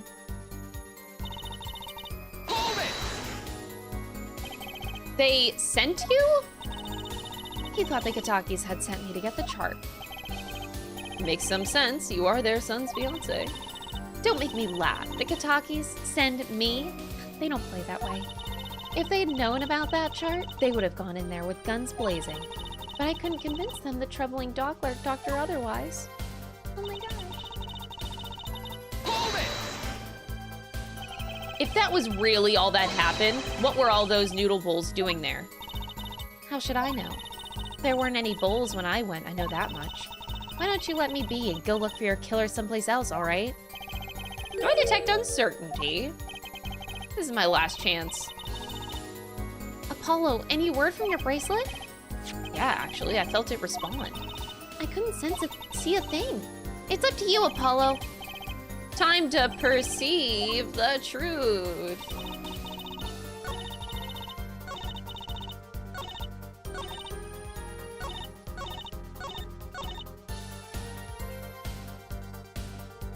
If we go based off of the assumption that you perceive the same thing, like, I don't think it's the same.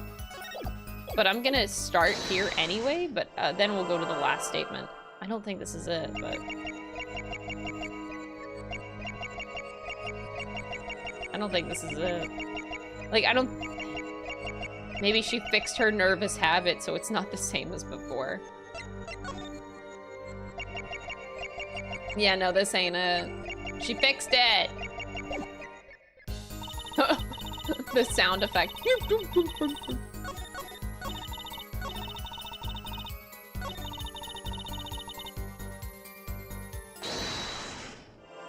I don't think this is it either. Wait, I'm so confused. No. Because, like, these two are the same.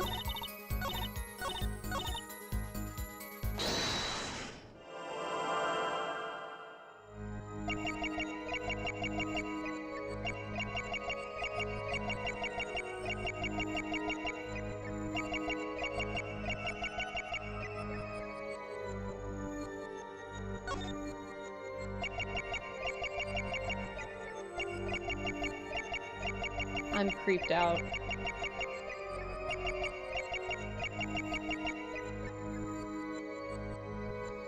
I ate it.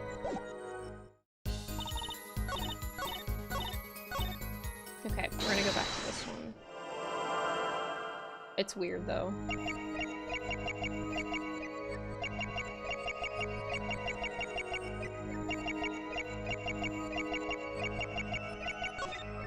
Okay. Gotcha!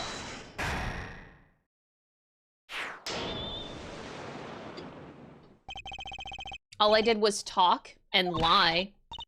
Show me proof. I'm pretty sure about this one. I think I'm getting the hang of this. A little slip in confidence and they give it all away. The proof is you, Miss Tiala. All I did was talk to him, you claim? Yet you can't hide your own nervous twitch when you say those words. My twitch? What are you getting on about? You have a habit of scratching the area of your neck around the edge of your scarf. What? This is working better than I hoped. Her unconscious actions tell the truth she won't say. Habits and lies, 2 dots. Connect the dots and find the truth. Don't look at me like that. I told you the truth. It seems that when you recall what really happened in that office, you can't keep your hands off your neck, can you?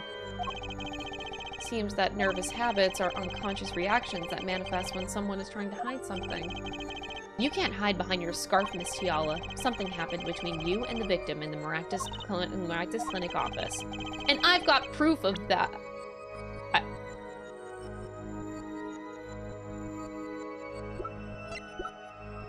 I sure hope that's it. You're touching your scarf again. There's something unusual about this lamp. The bulb is broken, and there's a red splotch on the cord. Seeing how you hide your neck, I think I can come up with a plausible explanation for the lamp's state.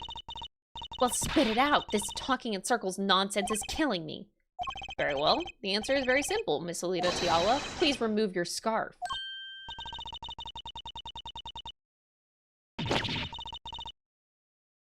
Okay, Apollo has me outsmarted. I don't know where this is going. Objection! This is a trial to determine what happened in that park, yet we seem to have drifted off target. Objection! Objection! We'll find out soon enough if we're drifting, as soon as the witness removes her scarf. I won't do it. This is insane. I'm an unrelated third party. You can't order me to remove. Miss Tiala, I'm afraid you've forgotten what's already been proven. You're hardly unrelated. Please remove your scarf. Damn, girl. Okay. I knew it. So I was right, wasn't I, Miss Alita Tiala?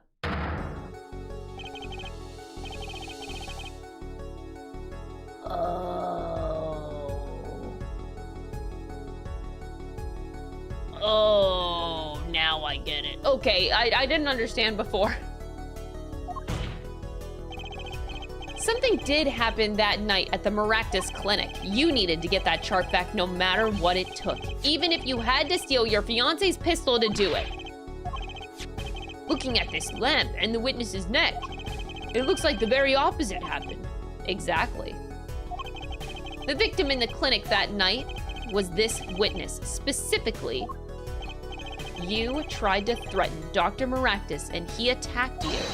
That's what happened that night at the Maractus Clinic.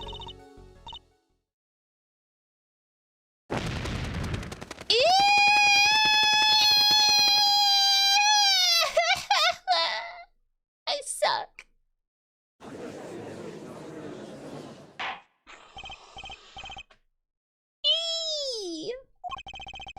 Will someone please tell me what really happened? I told you the truth already. I went to the clinic that night to warn Dr. Maractus. That gangster knows everything. He's coming for you. Looks like my clinic's seen its last patient. You have to get rid of that chart. Quick, open your safe, give it to me. So you can save your own skin? What? I know what you're up to. One in with the family, and if they see that chart, you're finished. Leaving me with holding the short straw, but if I'm going down, I want some company. You. And what happened next? He jumped at me and knocked me to the floor. And then he took the cord and... Ooh. Maractus was serious, deadly serious. He tried to strangle me. I must have blacked out.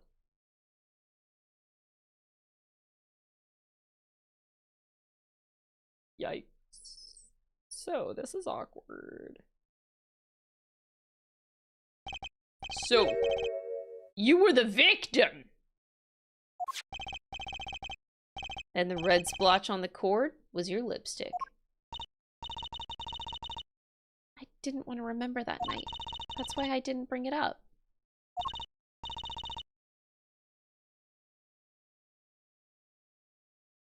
I'm still sus. Man, in these times, I feel like a terrible person. I'm still sus. I'm always sus of people that play the victim when they're guilty. But then she might be fine, but like, I'm still sus.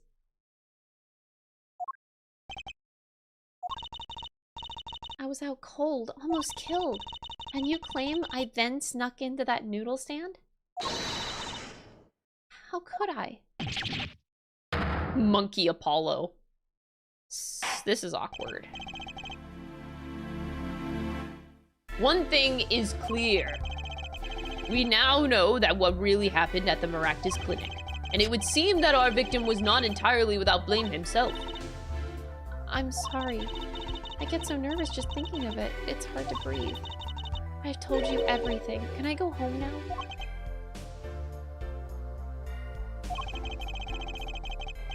You bear some responsibility for events that day, true. Yet, if you were also a victim, this court would owe you some sympathy. But I don't wanna. She was gonna marry a guy for money and nothing else. Well, Mr. Justice, I believe this clears up the remaining questions for Miss When did this happen? Suddenly, everyone's sympathizing with her. I don't know what to think anymore, Apollo. I mean, is that it? No? Do we know everything we need to know about Miss Tiala?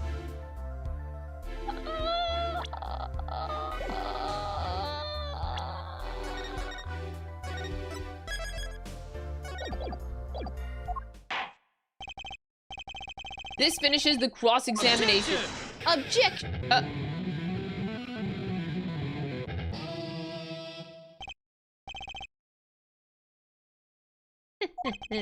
Not so fast. This party's just getting started. Now we rock! What? Those spikes on your head are softer than they look. Or do you not have the stomach to go all the way? Prosecutor Gavin. Pal Maractus choked Alita Tiala. She fell unconscious. What happened next? There is more that we don't know. She was choked hard enough to leave that mark. She would have been out for a while. Even still, what if it was her in that noodle stand? Alita Tiala, half dead, Dr. Maractus pulling that stand. And a bullet fired from inside the noodle stand. What if it's all true? We might have already figured out what truly happened that night. Miss Alita Tiala, as you can see, we're not through with you just yet. You really want to blame me for this murder, don't you? You too, Prosecutor Gavin. Yeah, this is weird. Me, Fraulein, I only wish to know the truth.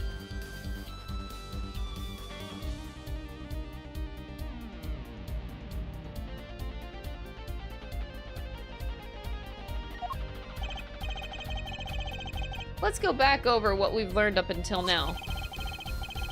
On the day of the murder, Walkie saw his checkup report, from which he learned about the bullet still inside him.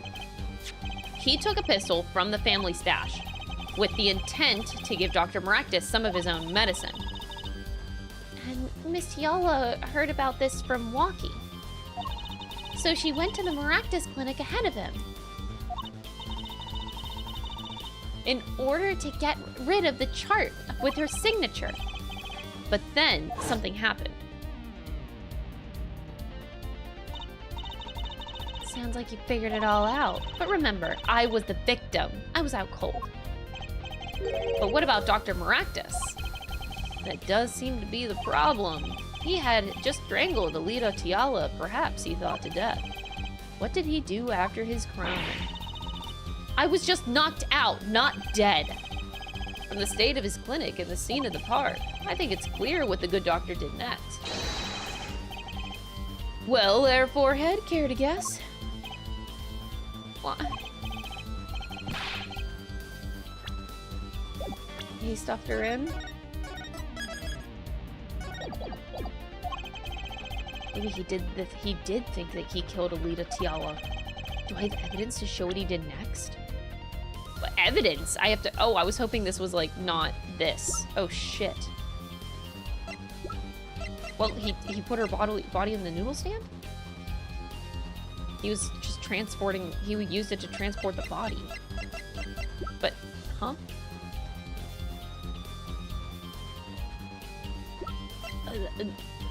Do I just present the noodle stand? History.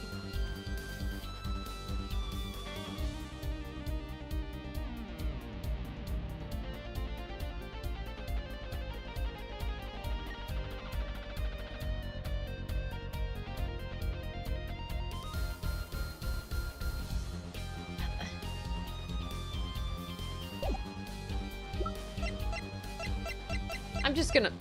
I don't know. Please be it. As his next move, Dr. Maractus stole Guy Eldoon's noodle stand. Killing me disturbed him that much? So much he randomly stole a noodle stand? It wasn't so random. Remember all the bowls in the clinic's foyer? Bowls that belonged inside that stand? I think it's pretty obvious, don't you? That stand was at the clinic. However, the question is, why did he remove the bowls? Because the stand was heavy? Or he wanted to put something in the stand in their place? You don't mean. I do. Dr. Maractus did replace those bowls with something. Your corpse, Miss Tiala. Dr. Maractus panicked. He thought that he'd killed you. His next move would be to dispose of the body. That's crazy talk. You're all crazy. Let's think about it logically. The doctor had a place to dispose of you in mind, but on his way there, who should run into him but the defendant, Walkie Kitaki? I question your logic. What's this, Prosecutor Gavin? The park is a dead end. Why would he head in that direction to begin with? That's right, he had no reason to go there. Oh, now I get it. It was a trick. That spoiled brat made him do it. He made the doctor steal the stand. Objection! Tell me, why would someone go to a dead end? Unless the park was his destination. Apparently, the defense has an idea. Ah!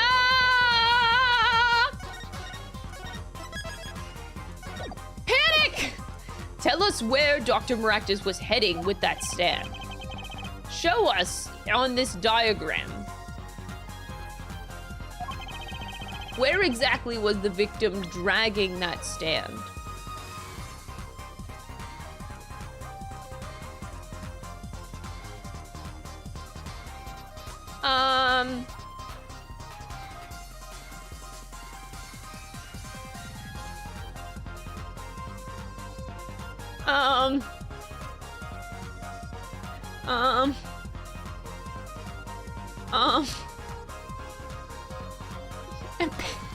Panic, panic, panic.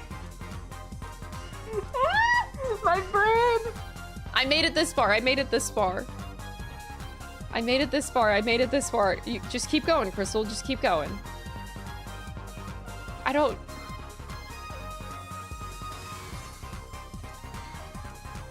He left it right in front of the Kataki mansion.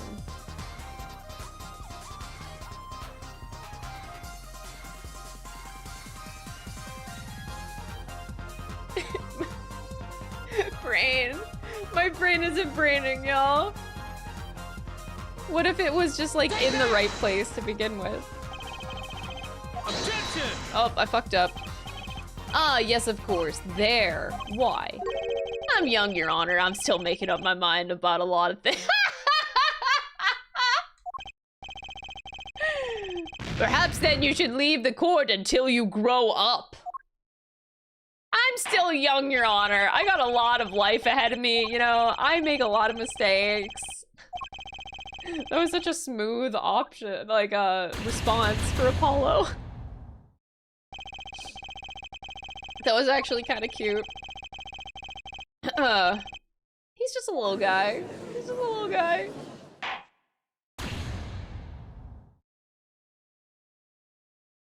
Okay, how about I retry from this scene? Let's see what happens. Oh. Damn, and I get my health back? This is so cool. Take that! Objection! Aw, no, no, no, no, no, no, no.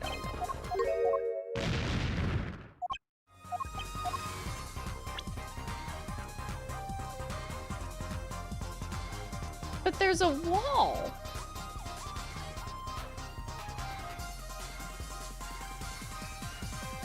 Take that! You can't go through the wall. That's a river. Oh, I thought that was a road, not a river. That is not clear, Your Honor. I call bullshit. Oh, there is a river. I thought that was a road.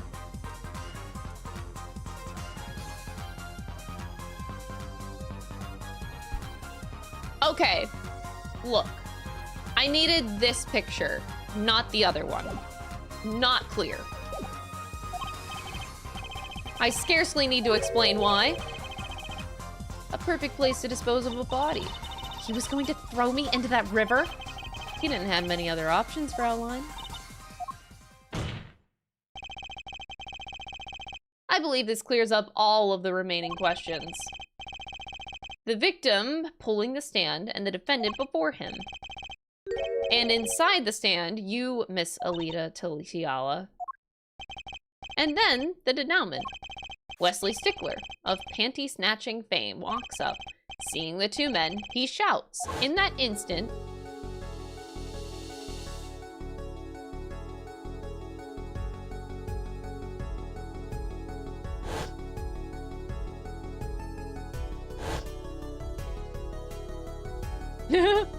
That's funny. So, I shot him. You were the only one who could have stolen Walker's pistol. It had to be you.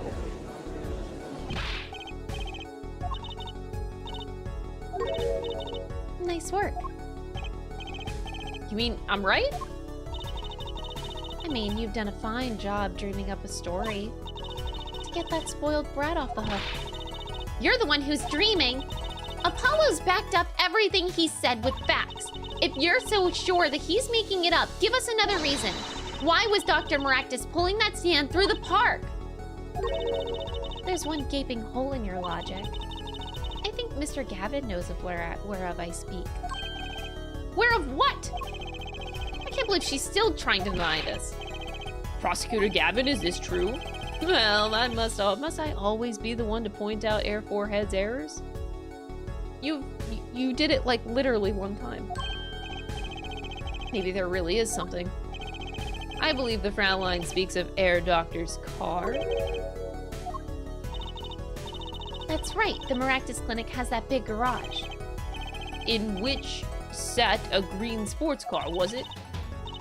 Why would he steal the stand in the first place? If he wanted to carry a body, he would have used his car. And so we find our victim without probable cause to steal the stand. And our defense without a case. I have an idea. You know that green car? I bet it wouldn't run. It was broken. Ah, what an excellent counter-argument, Fraulein. Too bad you're quite wrong. Don't tell me you've forgotten what happened to your daddy. Daddy? That's right. That night, the car that hit Mr. Wright was that green sports car. I'd nearly forgotten about it. Afterward, he drove it back to that garage. It ran fine. That's right. So why didn't he use his beloved sports car,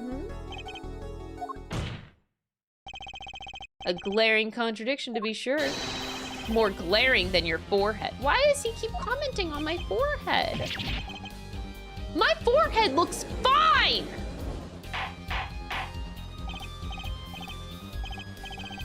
Well, Mr. Justice, why didn't Dr. Maractus use his car to carry the body? Is that a groan of surrender I hear? Some advice. Now's a good time to review all you know. Everything you've learned up over the last 2 days. Everything I've learned? Mr. Justice, this contradiction casts doubt on your entire case.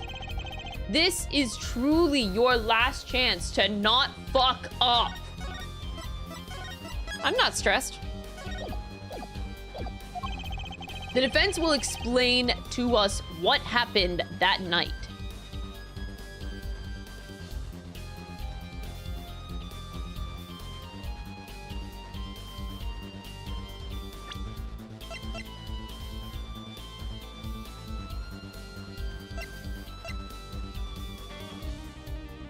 I forget, were there, there was paint on it. There was paint on it.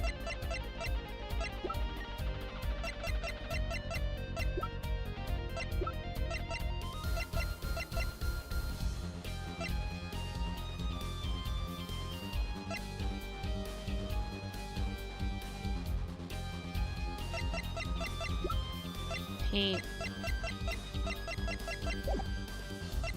So someone else stole the stand. I'm gonna say that's a no. The car didn't run. No, he carried the body in the car. Use the car to carry the body. Ah, so you're throwing out everything you've proven up until now. If the car wasn't broken, I admire your adaptability in the face of impossible odds. Yet this does not explain why he was pulling that stand. What's going on? Is Prosecutor Gavin trying to tell me something? He's trying to help. He's trying to, like, throw me a bone. This is truly your last chance. Truly, truly.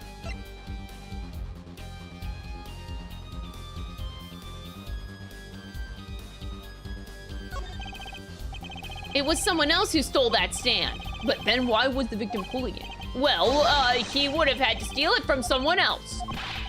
We're back where we started, Mr. Justice. Without an explanation for why he didn't use the car. I'll ask you again. This is truly your last chance. Truly, truly, truly, truly, truly. It's all coming together. That night, Dr. Maractus couldn't use his car. Now you're just making even less sense than usual. Not according to my information, Miss Tiala.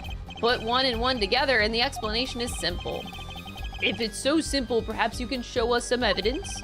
Show us proof why the car wouldn't run that night.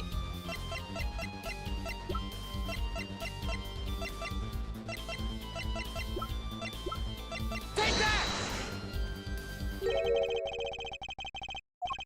Well, Prosecutor Gavin, it's proof of a malfunction, all right. No, he's gonna say a malfunction in your head. A malfunction in Air Forehead's brain. I totally didn't see that coming. Haha, very funny, guys. Wow, I've never heard that one before.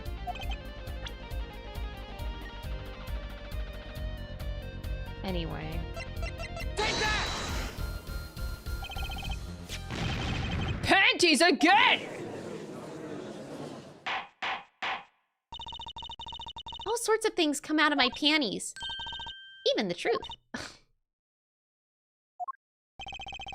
Another crime was committed the night of the murder, the theft of these panties. The latest in a string of similar thefts, actually.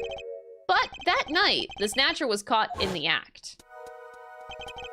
A brave young girl chased the thief until he hid in the Maractus Clinic garage. What? The snatcher hid the panties there before running. Perhaps someone in this court remembers where he hid them. Exactly. By the way, I learned something yesterday. A very important piece of information. And I learned it from you, Prosecutor Gavin. Yeah, the motorcycle incident. This is exactly what I was thinking of. My hog gave up the ghost. My hog gave up the ghost. Who says that?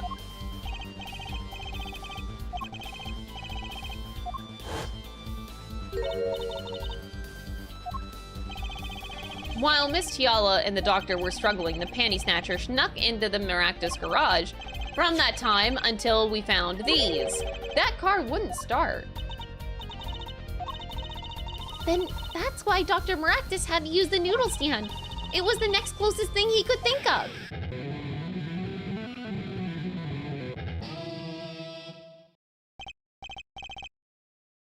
Well, Miss Tiala, this wraps up your doubts quite nicely, I think. So it does. Are we done? Where am I? It's so dark, I can't see. Cramped. My throat's burning. What's your problem? You, Doc, I know what you did. Walkie? You lied to me, so you know what I'm gonna do? I'm gonna give you a taste of your own medicine, man. Let me explain. Fine, I'll give you your last request. Listen, you're being tricked, but not how you think. It's not just me. He'll ruin everything. I have to stop him, and she just had a gun. Dude, how did she have a gun? How do you have a gun? She just had it on her being? Like if you, like if she was knocked out unconscious and Dr. Maractus stuffed her into the noodle stand with the gun still on her. She's wearing a dress. Where the fuck are you hiding a gun? And even if you hid the gun, he would see it as he moves the corpse into the... This is what I don't understand, but it's okay.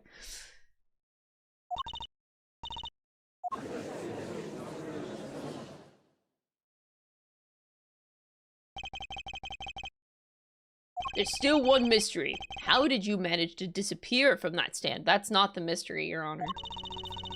In the silence after the shot, I heard the witness running. I believe we heard as much from Wesley Stickler. He went to use a public phone to inform the police. Which is when I made my escape. Which is when you left that slipper print. Dr. Maractus didn't bother taking my slippers off. I threw them out after I stepped in that paint, though. That was your mistake.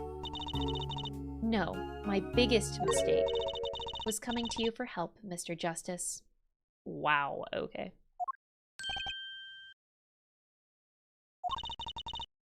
I believed in you.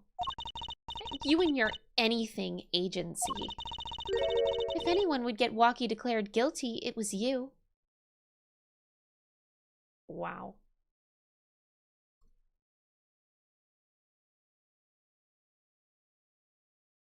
Okay, bitch. I'm kind of like appalled right now. If anyone would get Walkie declared guilty, it was you. You know who else would get declared guilty?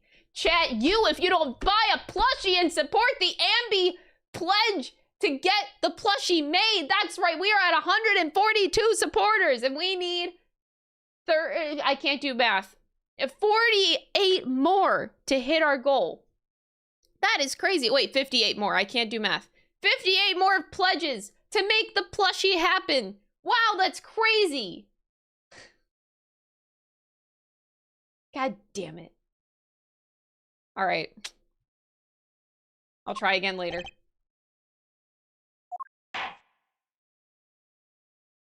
If we get to 155 pledges by the end of this stream, I will gift 5 subs to both YouTube members and Twitch chat. Both sides. You get 5 gifted subs.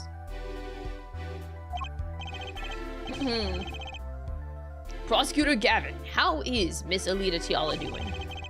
She's confessed to everything. We're processing her arrest now. Prosecutor Gavin sure seems calm for someone who just lost. Yeah, I thought he was gonna have a breakdown, but turns out he's just here to find the truth, which is weird. Huh? You and your brother seem very polar opposites right now.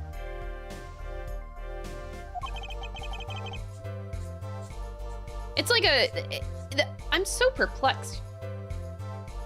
Because knowing that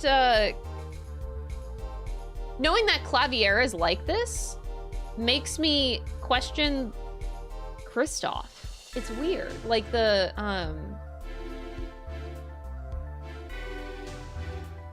this relationship between the brothers. How does one do what he did and then Clavier is the complete opposite? But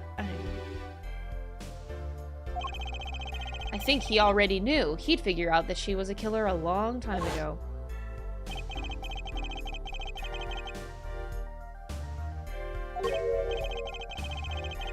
Everything you've learned over the last 2 days. He lost, but I didn't exactly win either. Something the matter, our forehead? There's a lot wrong.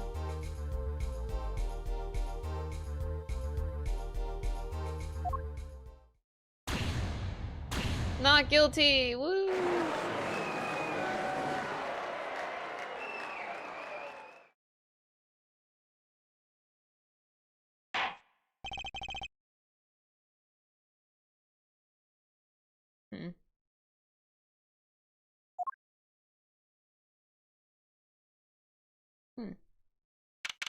My brain just keeps thinking of where the story's gonna go.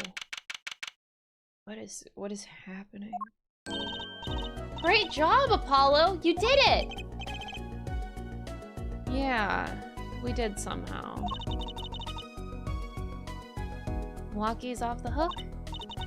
Free to become the gangster he's always wanted to be. Wait, he still has the bullet, like he's gonna die any day.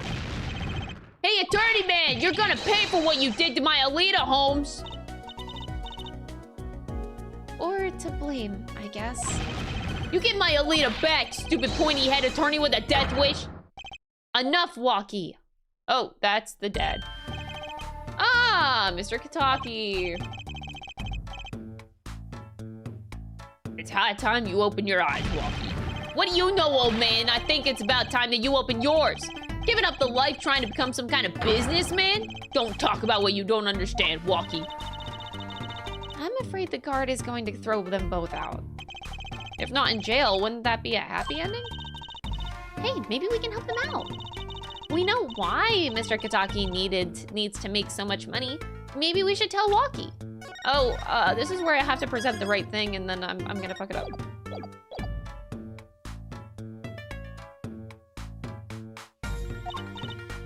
Oh, Walkie, Apollo has something to tell you. Huh? I do. Way to put me on the spot. Show him the reason why, Apollo. Why is Mr. Kitaki trying to become a businessman?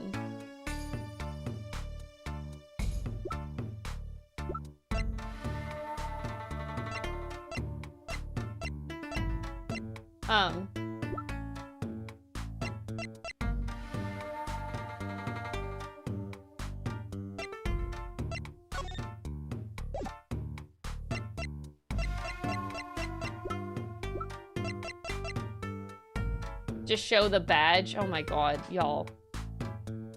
I'm not gonna show the fucking badge. Think about your condition.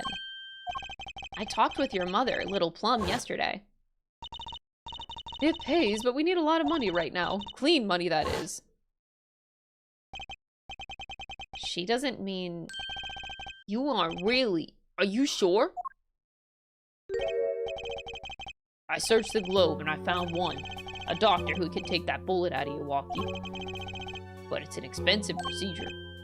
Man, but you got plenty of money already, don't you? I won't use it. It was the gangster life that did this to you, Walkie. I want to help you, and I want to do it clean. Oh. Oh, that's his eyebrows the whole time? Oh. Dead. I didn't know those were his eyebrows. Oh, eyebrow reveal. Okay.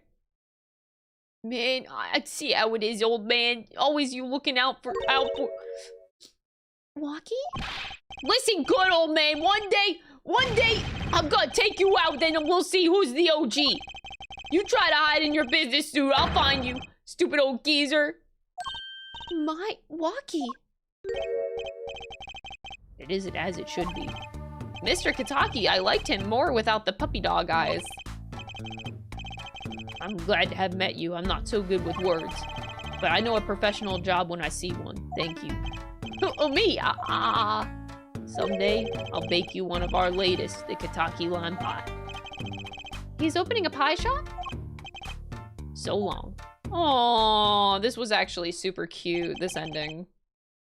And he was gone. Well, let's head back, Apollo, to the Right Anything Agency. Hey, since when do I work at your agency? Aw, we make a good team. Don't just stand there, let's get going. Huh, why not? She did help me out. And there's a few questions that still need answers. Phoenix, right? Like this power of mine that she showed me. Oh, I don't care about that. If anyone can help me figure it out, it's her. I only care about Phoenix, right? I can't say I care much for what her father has become. What? I swear I should just go to fucking clown school, like...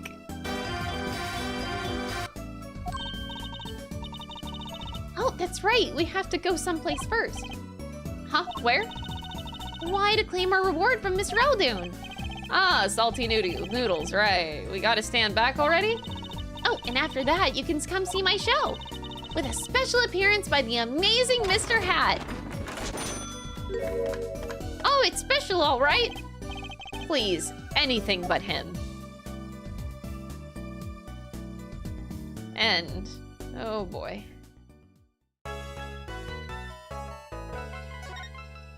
Here we are. We did it. Continue to the next episode. Yes.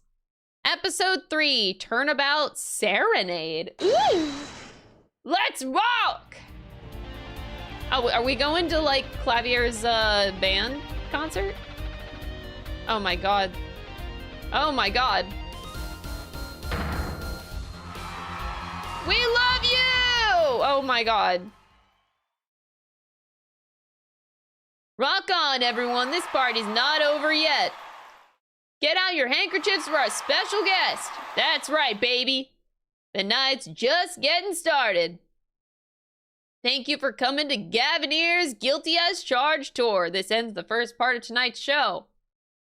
There will now be a 20-minute intermission. What? The blue badger! Why? He's everywhere! This is so cool! Us at a Gaviner's concert! Huh? Did you say something? My ears are still ringing. The Gaviners, putting the sick back in music. Well, I thought Mr. Gavin was really nice, sending us those tickets at 20% off. 20%? Bitch should be giving me free tickets. They're hard to get a hold of, you know. When you invite people to a concert, it's usually free, Trucy. Let's head to his dressing room, Apollo. You know, like we're a couple of VIPs. I've always dreamed of being a VIP at a Gaviner show. Trucy, you didn't know who Prosecutor Gavin was before this case. What kind of fan doesn't know the lead vocalist's name? Me. Me. Please tell me I'm not alone. I'm not alone, right? Like, I'm a fan of a lot of bands, but I could not tell you who the lead singer is in a lot of them. I'm gonna be completely fucking honest. I do not know. Nothing.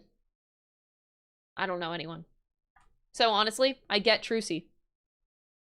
I like a lot of bands. Who's the lead singer? No fucking clue. I don't pay attention to anybody that's in the band.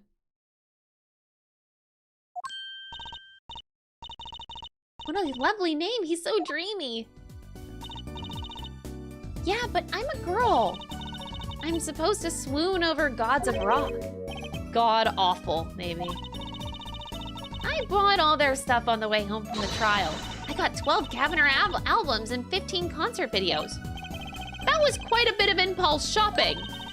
I got an advance on my next 15 years worth of allowance. What? For Mr. Wright, that sounds like a real act of generosity.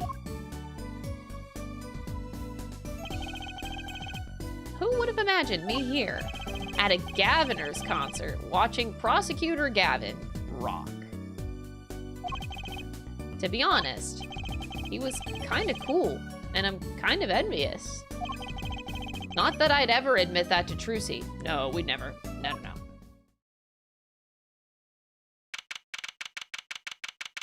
Whoa. Why is the guitar... Stop.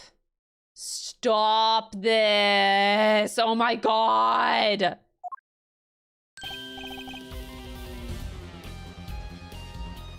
What is wrong with your guitar?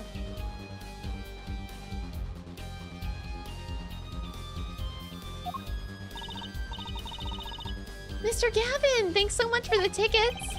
And the invoice you sent along with them. You were incredible up on stage, Mr. Gavin. Nothing like music to brighten the mood after a trial, yeah? And we're almost ready for our next act. Okay, this is such like a wild combination of a person. You are a prosecutor and a musician. Like, what? What kind of fucking combination? Like, these are two full-time jobs. How do you have the time for both of these? I don't understand. There ain't no way that you have time for both of these.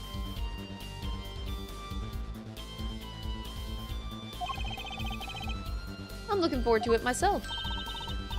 Lamoureux is singing, right? The siren of the ballad? Oh yeah, that flyer said that she flew all the way over for this show. That's right, I happened to catch her show while overseas. Her voice is divine. I knew I had to invite her to perform with us. Lamoureux says you praise me too highly. Whoa, whoa, who's this guy? He's huge. Allow me to introduce Mr. Romain Letousse. Lamoureux's manager, and her interpreter, incidentally. It is a great honor for us to be here, and a great honor for Lamoureux to be heard in this country.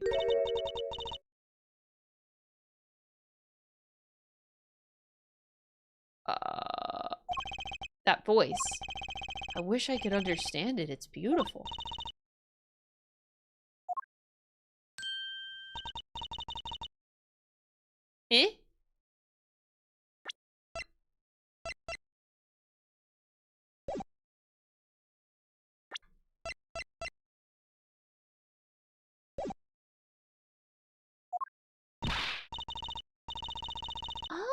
Lemurar! I'm actually meeting Lemurar! Lemurar, mysterious songstress. Her quiet, deep song glides through the air, lilting above a sparse but elegant piano accompaniment. Now this is music. She's a real artist. Lemurar says we have long looked forward to this joint performance. Ah, Lemurar, your voice, it's art. Yet without his piano to guide me, it is but a voice. Woo! I've seen this kid somewhere before. We have? He plays piano at all of Lemurar's concerts. He's cute, and he's a really good pianist. Good pianists are a dying breed, I hear. Allow me to introduce Machi Tobei. Tobei. He's blind. This is why he never strays far from Lemurar. They're always together. They're like characters from some fairy tale. Lemurar is so, what's the word? Exotic. And mysterious. She does seem quite pretty, at least her eyes do. Hers is a kind of a sightseeing musique. Huh? She travels the globe, putting the sights she sees into song. Even though her appearance and voice are exotic, her songs remind us of something close and warm. Sights into song. That's so poetic. She was gracious enough to put music to my lyrics tonight. The guitar serenade. I hope you enjoy it. I can't wait! And now it's time. For the next part, we're giving the Gaviners hard rock a little rest. Lemurar, the stage is yours. The band members will not play during Lemurar's ballad. Only Machi's tender tones and Lemurar's dulcet voice. And my guitar, of course. Woohoo! Nights like this make it all worthwhile, you know? I should have learned to play the guitar. There's not much romance in Courts of Steel. I disagree, Apollo. Shall we hit the stage then? Good luck, Mr. Gavin. Take care, your hearts aren't stolen away, yeah? Let's get back to the concert hall, Polly. What's happening? Sugar, sugar, ba ba ba ba ba ba. Oh, honey, honey, ba ba ba ba. That night in your embrace, when you stole away the keys. Whoa! Look! Oh my God! Oh my God!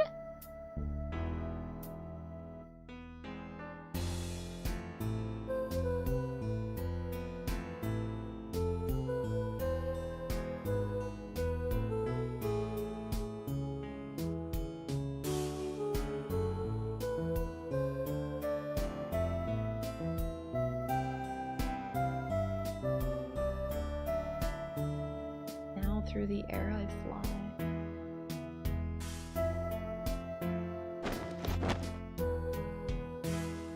Hold! Huh?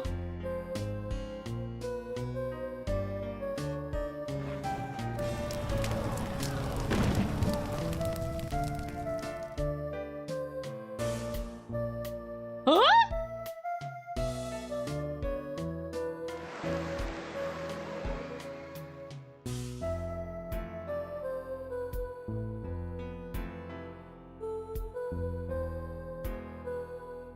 Guitar, guitar, up together to the sky. Oh my God!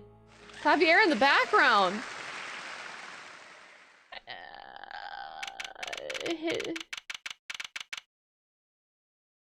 Why is there a headset mic? Wow, wasn't Lemurar amazing? I even cried a little. I was surprised Prosecutor Gavin actually burned his guitar. Yeah, that even surprised me, and I'm a magician. What a production. What a destruction. I don't think Prosecutor Gavin was expecting it either, oddly. He looked as surprised as I was. Is that what they call risking life and limb for art? I think he's my new hero. I'm not sure I'd call that art. Well, what are we doing here? Let's get going to Mr. Gavin's dressing room. There's Hold it! plenty- Oh, hold it. Oh, what a Twitch. Thank you so much for gifting us up to the community. I appreciate it. How many breaks does this band need?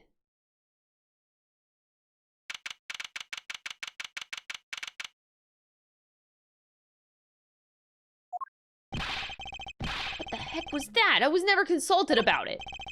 Sorry, Mr. Gavin, sir. I've asked the man in charge. I play new rock, not great balls of fire. Speaking of which, I have a good mind to fire whoever's responsible. He seems upset. Apollo Justice, were you the one who tried to torch me? What? Accusing me? Hey, I didn't do it! So much for risking your life for art. The guitar serenade is ruined! Ruined! Well, let's try to talk to him at least. I'm not sure that that's the best move right now.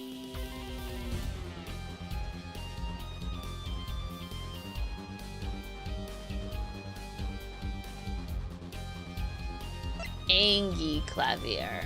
Angie.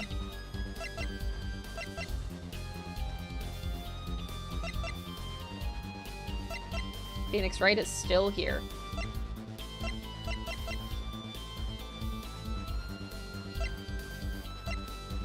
$14.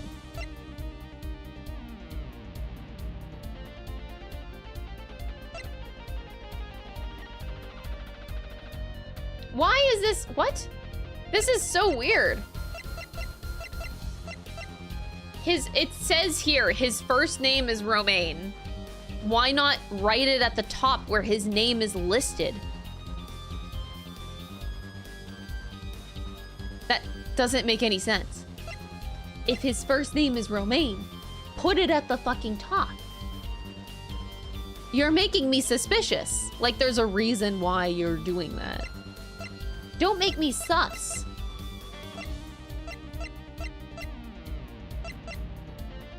What?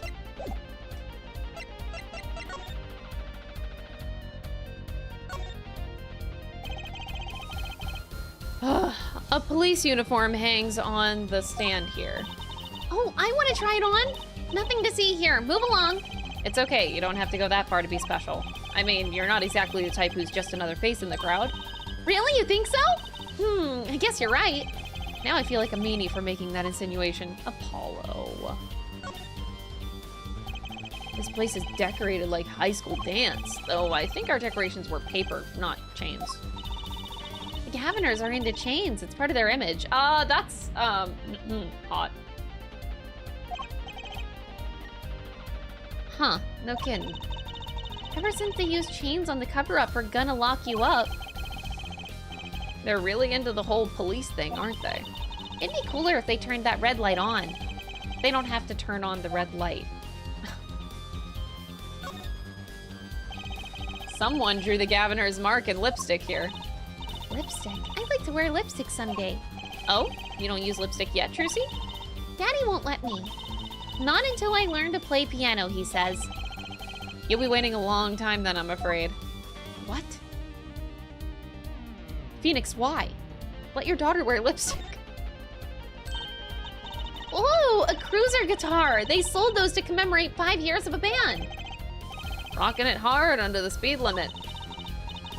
There's a cruiser bass and a cruiser bass, a cruiser drum set, and a cruiser keyboard. Even a cruiser whistle. I'm not so sure about that last one. It's for blowing the whistle on criminals. I don't think that requires an actual whistle, Trucy. Why is that plastic bowl of stew sitting there? Maybe they use it for interrogating bad guys? Fess up to what you did and we'll let you eat that stew. That's just mean. It gets worse. See, if the bad guy confesses, they say, okay, eat it if you can, and see it's made of plastic. It's like you don't even know which ones are the real bad guys. I think you need to take a deep breath, Trucy. Those are some pretty heavy-duty gloves. Maybe they have to carry around hot pots or something? They're a little thick. I couldn't even stuff a pigeon in those. That's exactly what I was thinking. Wait, what?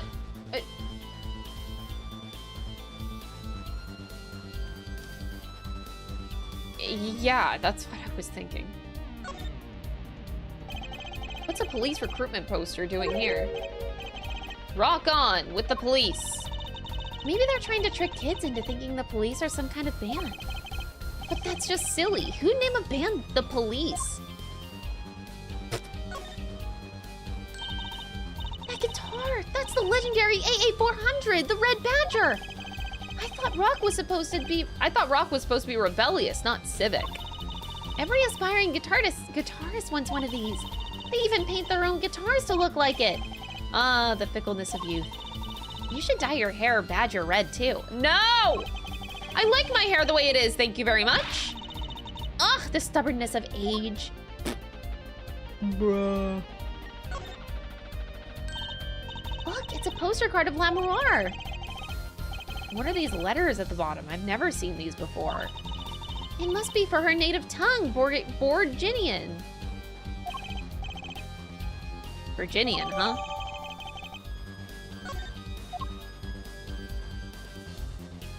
There is so much in this goddamn room. That speaker looks familiar. Oh? Yeah, like the one from the PA system back in school.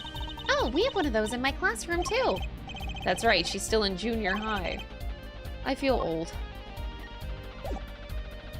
Oh, Gavin, you're still here.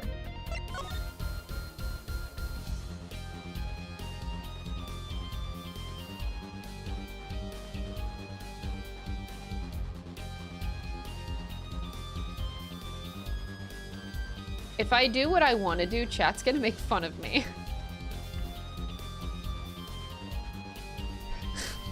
Don't make fun of me.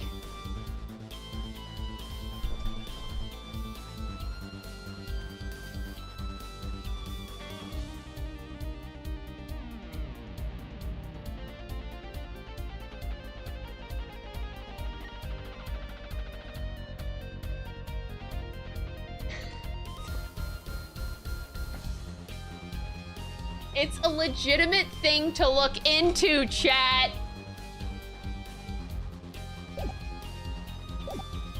It's legitimate.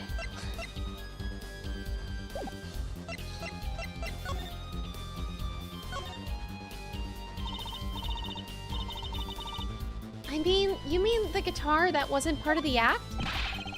Part of the act? Who'd burn up a guitar on purpose?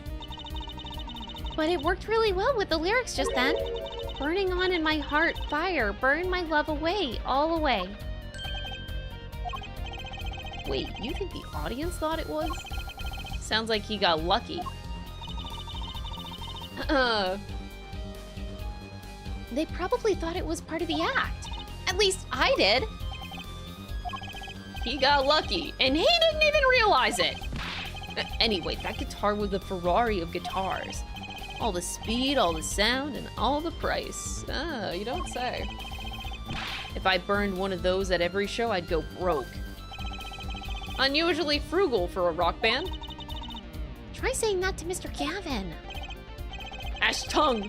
Today has been another one disaster after another. My hug won't run, my guitar case is broken. Daddy told me there'd be days like these. Phoenix's everyday runs like that, though. There's a clear difference. Oh, wasn't Lamour's song incredible? You worked on it too, right, Mr. Gavin? Ah, yeah, thanks. It was a collaboration. I wrote the lyrics and she wrote the melody. You know, I was surprised she could sing in English. I'm sure she practiced a long time for this day. Ah, here.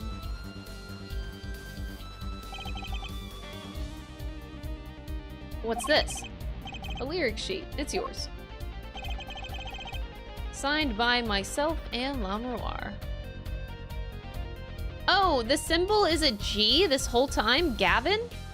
That's what... Oh my god. Wow. Yippee! Thanks so much! All I ever get to sign are client defense agreements. Almost time for the third act of the night. Hold on. Hold your thought. Sugar, sugar. On that, oh, that night in your embrace when you stole away the keys, my heart held on to so tight. Pleasure, pleasure, but a fleeting melody. It wraps itself around me, and now through the air I fly. Whoa, whoa, burning on in my heart. Fire. Burn my love away, all away, like a bullet of love. Fire. Take my life away, all away. Guitar, guitar, up together to the sky. Did she die? Why does this sound like a suicide note? God damn. The lyrics.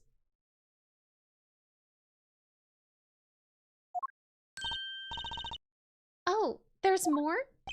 Yeah, Lemuroir's part is done. Now it's time for us to drop our groove again, yeah?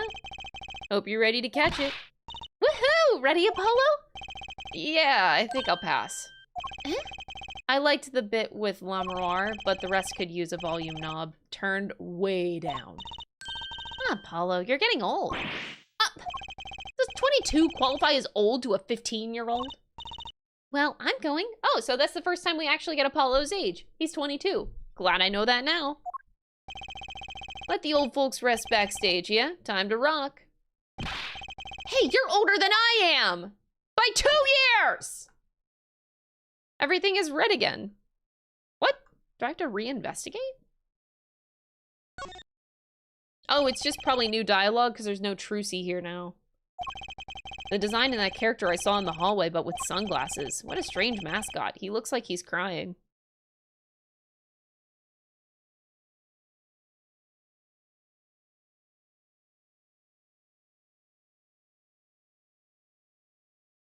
It's funny because, like, when I made this blue badger, as I was making it and I put on the mouth, when I glued on the mouth specifically, Dom walked in the room and he was like, why does the blue badger not seem happy, really?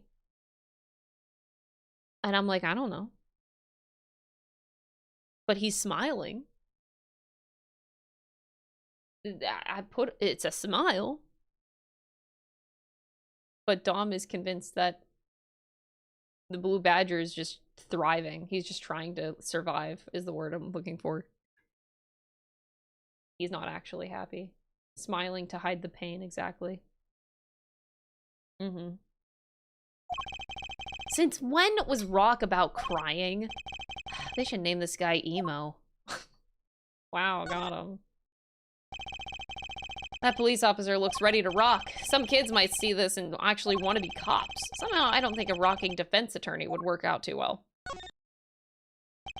An old-fashioned speaker hangs from the ceiling. That must be to monitor what's happening out on stage. I think we had the same kind of for my school's PA system.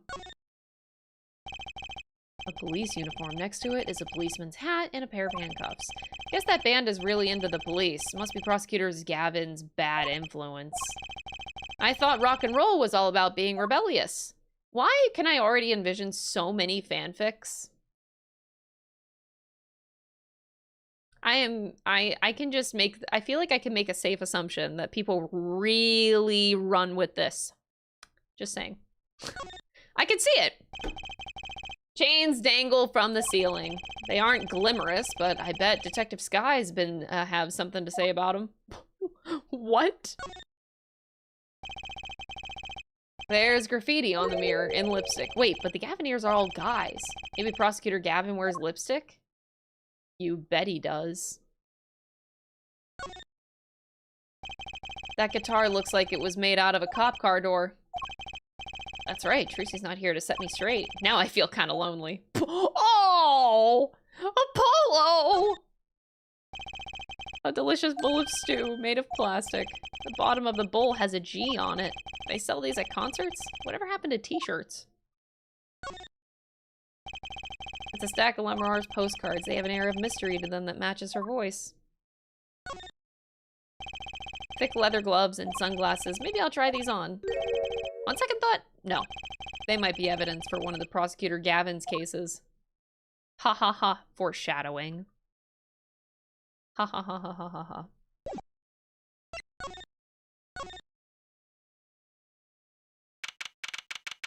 The blue badger is fucking killing me, bro.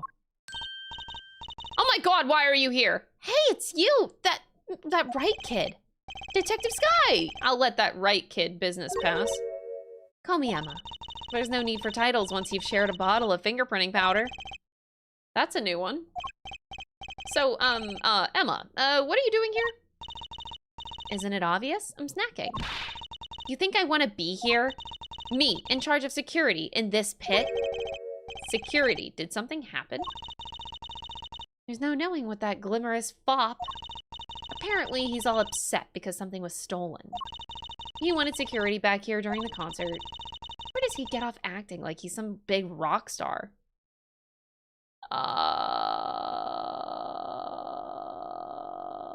Okay. He is a big rock star. Hey, you listening to me? Ah, so where's the door here lead to? This one? That's Lemurar's dressing room. Don't even think about going in there unless you want a piece of snackoos in your face. That's... Is she ever in a good mood, I wonder? The music. I'm gonna examine first. This blue badger. What's that odd-looking doll doing back there? Munch, munch. That's the blue badger. Could you try either talking or munching, but not both? She snacooed me! Serves me right for going out my way. Sorry, I don't speak snackoos.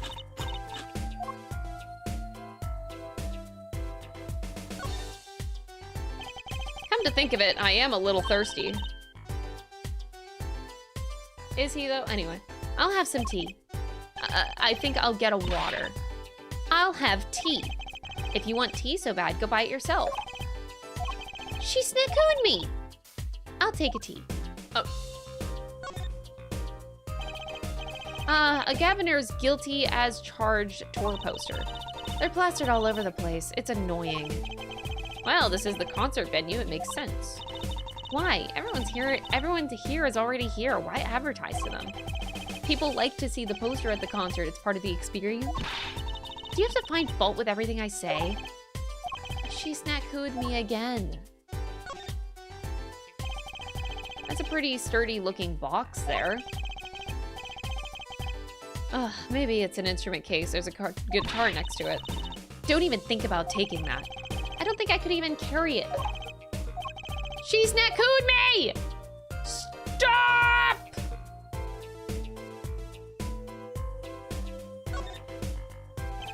That's Prosecutor Gavin's, the Gavineer's dressing room. Put so much as a hand on the door and I'll snackoo you. Hold on, but I just came out of there. Don't play smart with me. Oh my god. So, this is Lamoire's dressing room. If you... What was that? What was that a gunshot?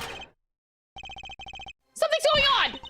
You, out of my way! Emma! Oh, Lemoire! It's not locked. I'm going in. I didn't even get to talk to her!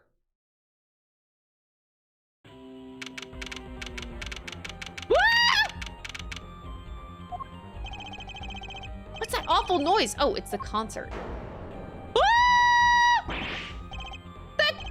It's Lemoire's manager! Mr. What's his name?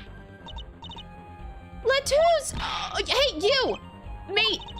Watch this room for me. I have to call for backup. Right, understood. You want me to make sure no one comes in, right? Don't touch anything. I'll be right back.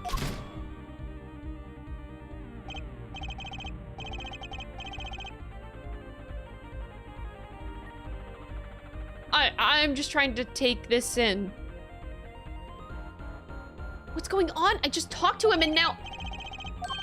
He's alive? He's alive? Mr. Lettuce, can you hear me?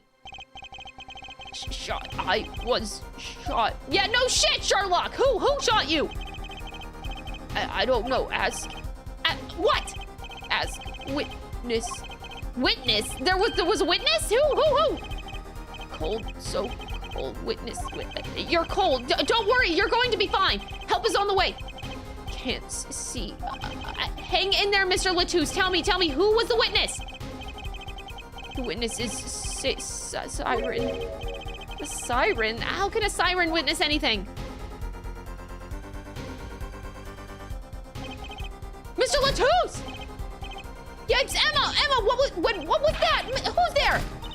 What's wrong? Emma, did you see anyone just now? No. I could have sworn I heard a door close. The concert's been canceled. Backup's on its way. Is Mr. Latouche... He's dead, isn't he? I lost him.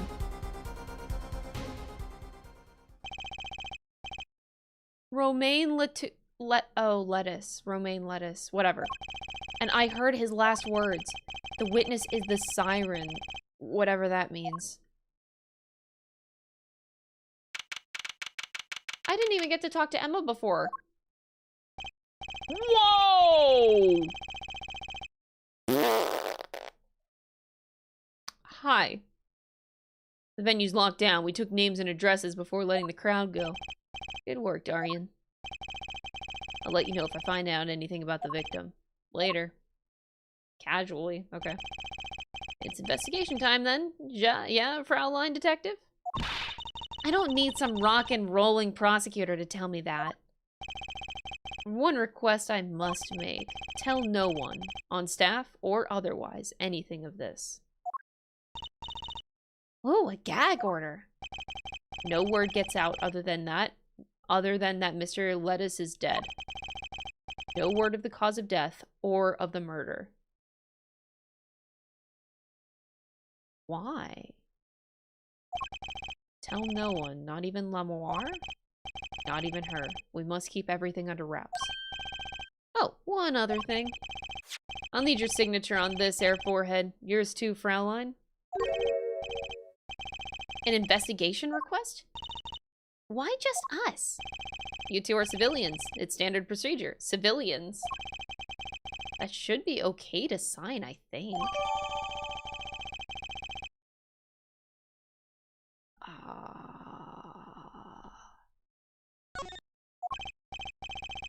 Get started with the investigation. I'm on it already.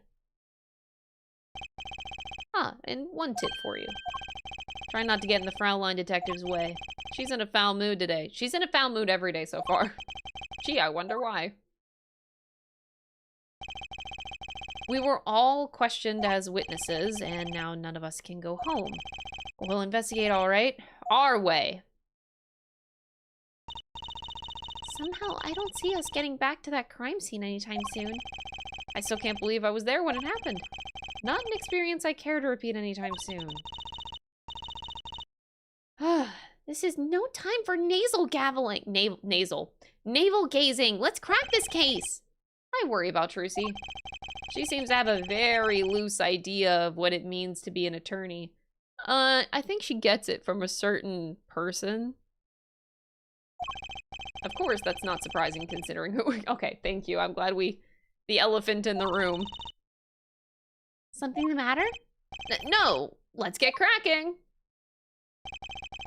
I'm the only one who was there. The only one who heard Mr. Lettuce's last words.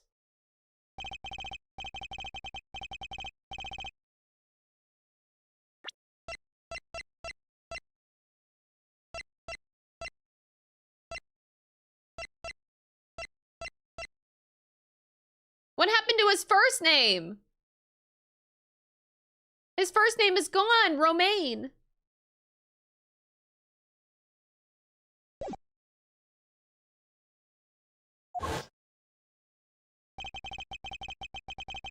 First order of business is to find out what he meant by siren.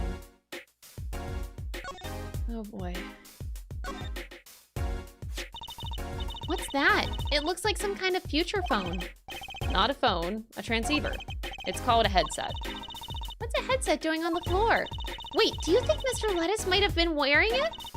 Like one of those bodyguards? I don't think he was wearing one when we first. when we first met. The LED on this thing is lit. It must be on. Oh, that's the Gaviner's dressing room. The crime scene was Lamoire's dressing room. Next door. Never know where clues might be hiding, Apollo. Let's case this joint. After you, true CPI, private investigator. That's the Blue Badger, the police mascot. Does the Blue Badger have something to do with the band? Well, yeah. The Blue Badger is the Gaviner's mascot, too. Huh, go figure. I hear those things fly off the shelves. I'll have to take a closer look at one someday.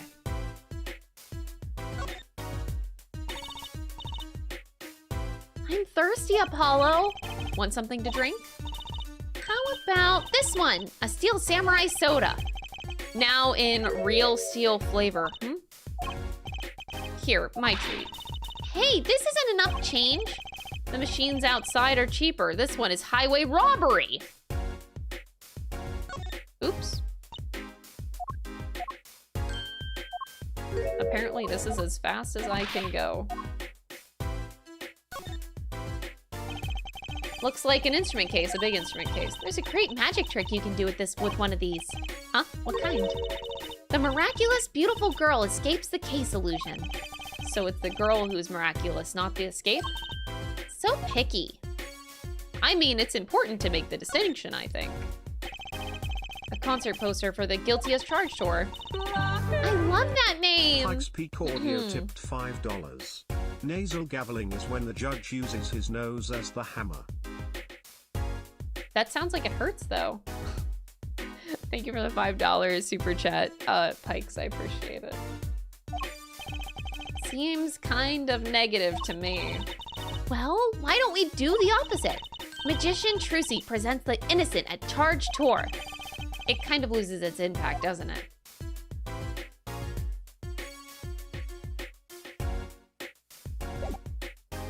Oh boy. Let's go back to the Gaviner's dressing room, see if anything's changed. All I did was walk out, though. Okay, good thing everything looks the same here. Good. Looks like nobody's here. Prosecutor Gavin's probably busy with the case, too. No rest for the wicked. No rest for us either, Apollo. Let's get rocking! Rock, rock! Okay. I've already examined everything in here. Yeah, okay. I was just here to make sure that nothing changed since the shots were fired. I did my job, and now I'm leaving. Alright, there's a lot going on with this dressing room, though.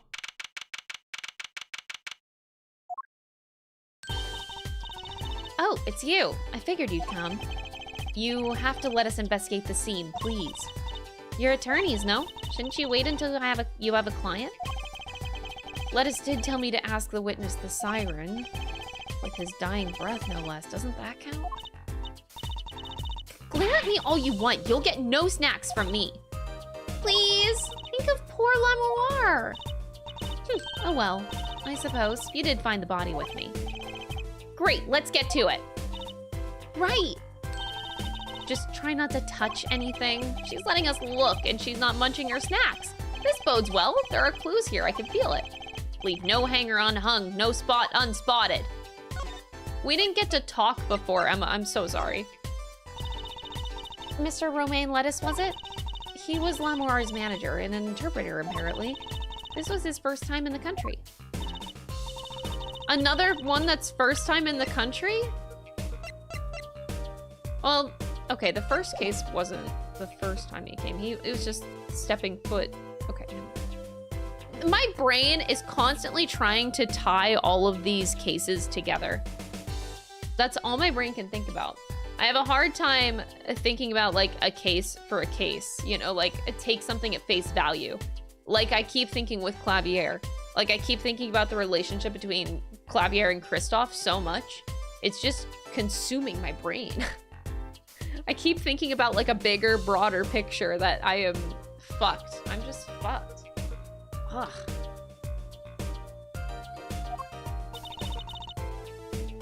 It doesn't seem likely. Nor can I think of anyone with a motive to murder him. Except for one person, of course. Who? Lamoire. No one here might have had a motive, but she's from... What are you talking about? Hey, it was Emma's idea. I said nothing. Always with the snacks. He's a big man, or was. I don't think even I would win in a fight with him. Which is why whoever it was used a revolver, I'm guessing. We've got a request from the Borginian embassy for more info on him. Well, you and I know more about this crime than anyone. You do? That's true. It was us who found the body. I guess that's what I missed for watching the concert. Hey, I wish I was watching the concert. Anything would be better than this. Well, we know the crime took place during the concert. And when we heard the shot and entered the room, the killer was already gone. That doesn't make any sense. You came in when you heard the shot and no one was here. How did they leave the room? That window is a little too small, isn't it? The mystery of the disappearing killer.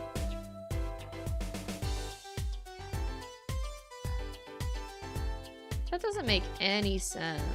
Ugh. None of this makes any sense! Emma, I have an attorney's badge. You always carry that around, do you? Just like Mr. Wright. Huh? It's good to never let yourself forget who you are. I'm proud of you. Keep up the good work. Come to think of it, why do I carry this around? I suppose that's one compliment it's got me. I got a compliment. Yay! I should present my badge more. Oh no, not the ladder. Here we are. Another ladder. Actually, it's technically a step ladder. Well, hello, Miss Fancy Pants. Please forgive my lack of ladder discrimination. I'm less worried about the step ladder and more worried about why it's there. Why is the ladder there? Well, to climb, right? To reach something on the ceiling? I still say it's a step ladder. Really? The ladder is actually going to be useful for the first fucking time?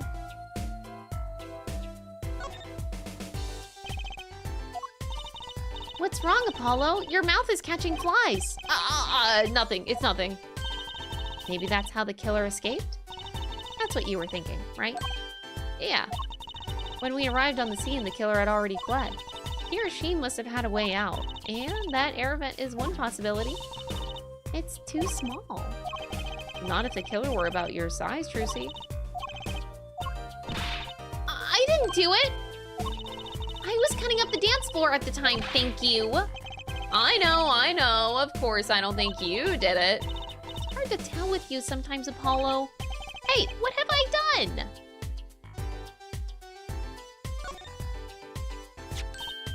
Oh, what a pretty brooch. Oh, no. That was on her outfit. Was it Lenoir or was it Machi? Oh god, I don't remember. One of the two had it on. I did notice it. You're not gonna say, "Can I have it, please," are you? Oh. Look, you may be a cute little girl of 15, but that doesn't get you any special treatment with me. Oh.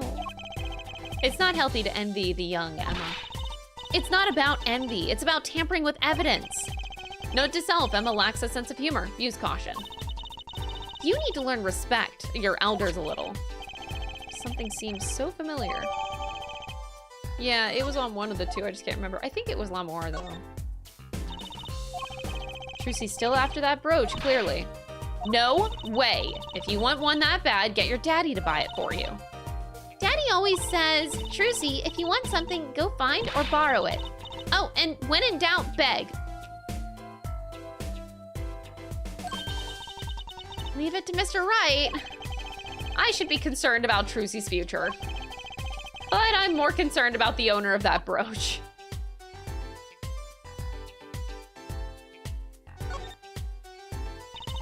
Are these bullet holes? Looks like it. There are two here in the wall. From the look of it, the victim was shot once in the shoulder. The first shot must have missed. But there are two holes. Wouldn't that mean two misses? The murder weapon is a .45 caliber revolver. It's very powerful. I believe that we're seeing here is the mark left by the second bullet after it passed through his shoulder. Ow, sounds painful. No kidding, I wonder about this murder weapon. That speaker was blaring at the time of the murder. Ah, that's for monitoring the stage from this room. It pipes in a real-time feed from the stage microphones, useful for knowing when your set is coming up. I seem to recall it being loud and vaguely musical. It made it hard to hear Mr. Lettuce's last words.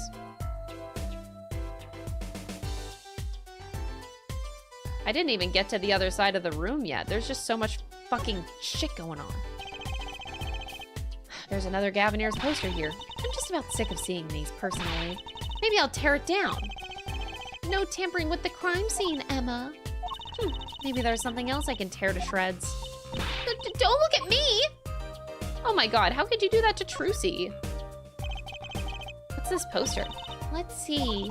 This summer, a Legal Eagles production of Case Closed. Looks like a poster for a different show. One I wouldn't mind seeing real soon. Legal, I know that guy. Apollo, look at that thing, it's huge! That's a TV! Yeah, a wide flat screen TV, I want one of these. You'll be wanting for a long time on your salary, Junior.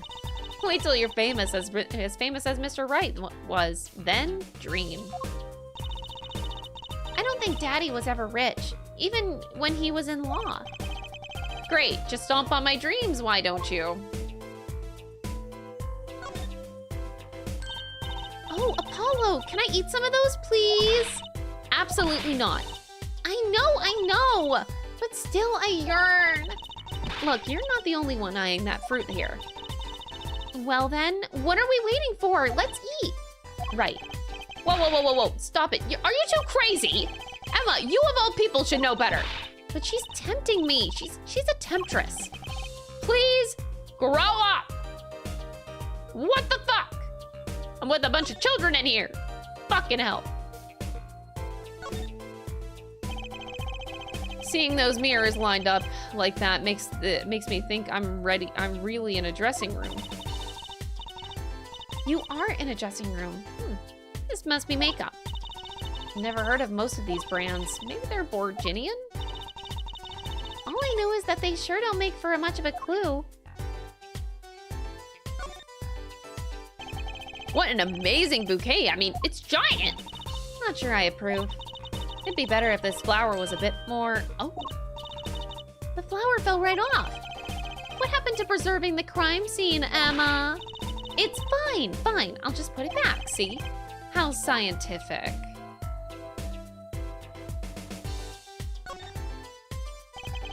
Look at all these presents. Lemoir sure is popular.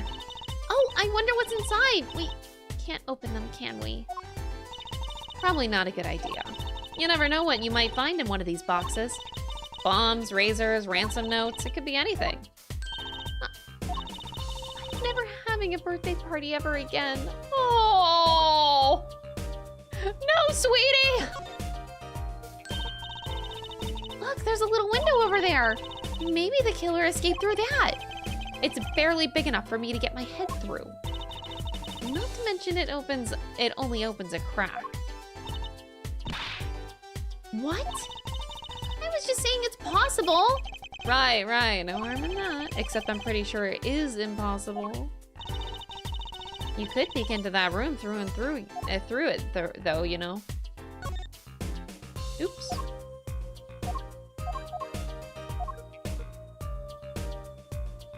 Are we finally looking at the body? No. This is one of those things, right? At the barber's? A permanent dryer. Want me to curl those bangs of yours? No thanks. Better not mess with his hair, Emma. It's part of his identity, you know? Yeah, my hair is sacred. Thank you very much. This is the murder weapon, isn't it? This revolver? That's right, a big .45 caliber revolver. Wow, I wonder who brought this in here. I thought only the police were allowed to have one of those. Why are you giving me that look? I didn't do it. I didn't... Listen, I was out in the hall eating snackoos when it happened. I know. No one here thinks you did it, Emma. It's hard to tell with you sometimes, Apollo. Hey, what have I done? Wait, if the killer brought a revolver, it must mean that they had planned this from the start. That's right? I am so confused. Like, my suspicion is that the shot came from this window. You poke the gun through the window and bang bang, and it's perfect trajectory with the holes inside of the other window. But at the same time, how is it then on the floor? Like, it's either a second gun or the person like chucked the revolver out the window. I don't quite... No, they had to be in the room. No, they didn't have to be in the room. No, they didn't have to be. I'm just confused.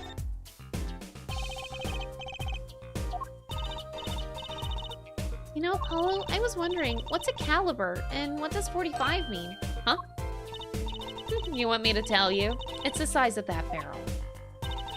Simply put, the larger the caliber, the bigger the round. The bullet, in other words, bigger bullets do more damage. Wow, chalked 1 point up for forensic science. You know it. But it's not 45 inches, right? That'd be too big. What's the unit of measurement they use, Miss Science? Well...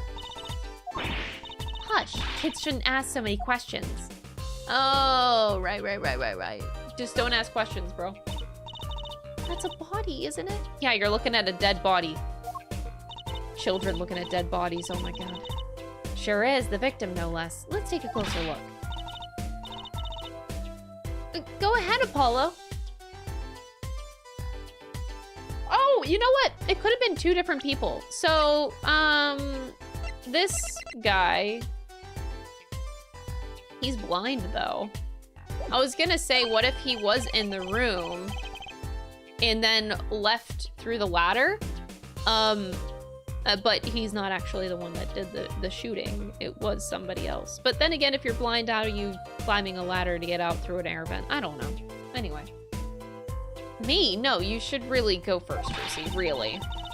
Will you two stop bickering and get over here? She's not too... she's not too annoyed. Oh, boy.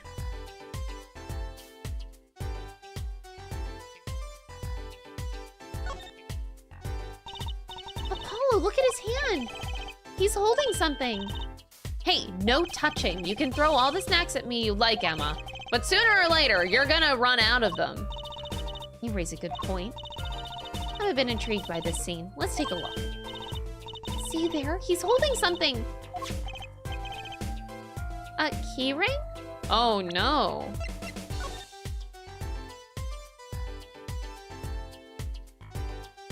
Oh, no! When you stole away the keys.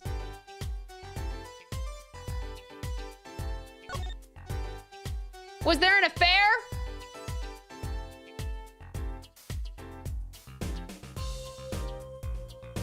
Aw, shit. You think it might belong to the killer? Certainly a possibility. What an unusual keyring and what unusual keys.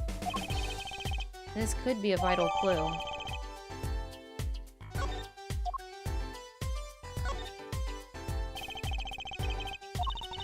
Wonder what it could mean. It must mean something. Doesn't look like the kind Mr. Latouche would use. So the question is, whose keyring was it? Well, you're practically a detective there, Apollo. Practically? I'm glad it brings them so much joy to mock me. Is that blood? Why don't you examine this one, Apollo? You know more about red stuff than I do. What is that supposed to mean, huh? Says who? Something is strange about this blood, though. Is that what it looks like?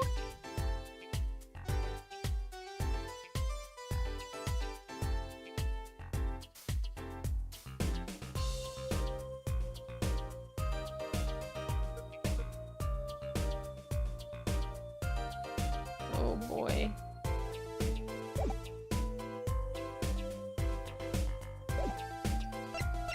this is... I forgot you were there. Hi. Oh boy. All right, chat. This is kind of awkward, but I think this is actually a good place to stop.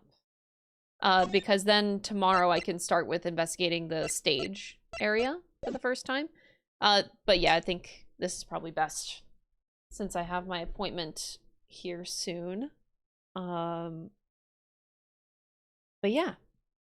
So far, very interesting first case. We'll see how it goes with Mr. Gavin. All right. You guys have a fantastic evening. Remember, don't forget that there are plushies to be had. We are at 145. Thank you so much. We have 6 more days to get 55 more supporters. So I'm really hoping that we can do it. If you're even thinking about pledging to get a plushie, I hope that you keep on considering it and supporting the campaign so we can make it a reality. Check out the Ambi plushies, and I will see you guys tomorrow for more Apollo Justice. Bye, everybody!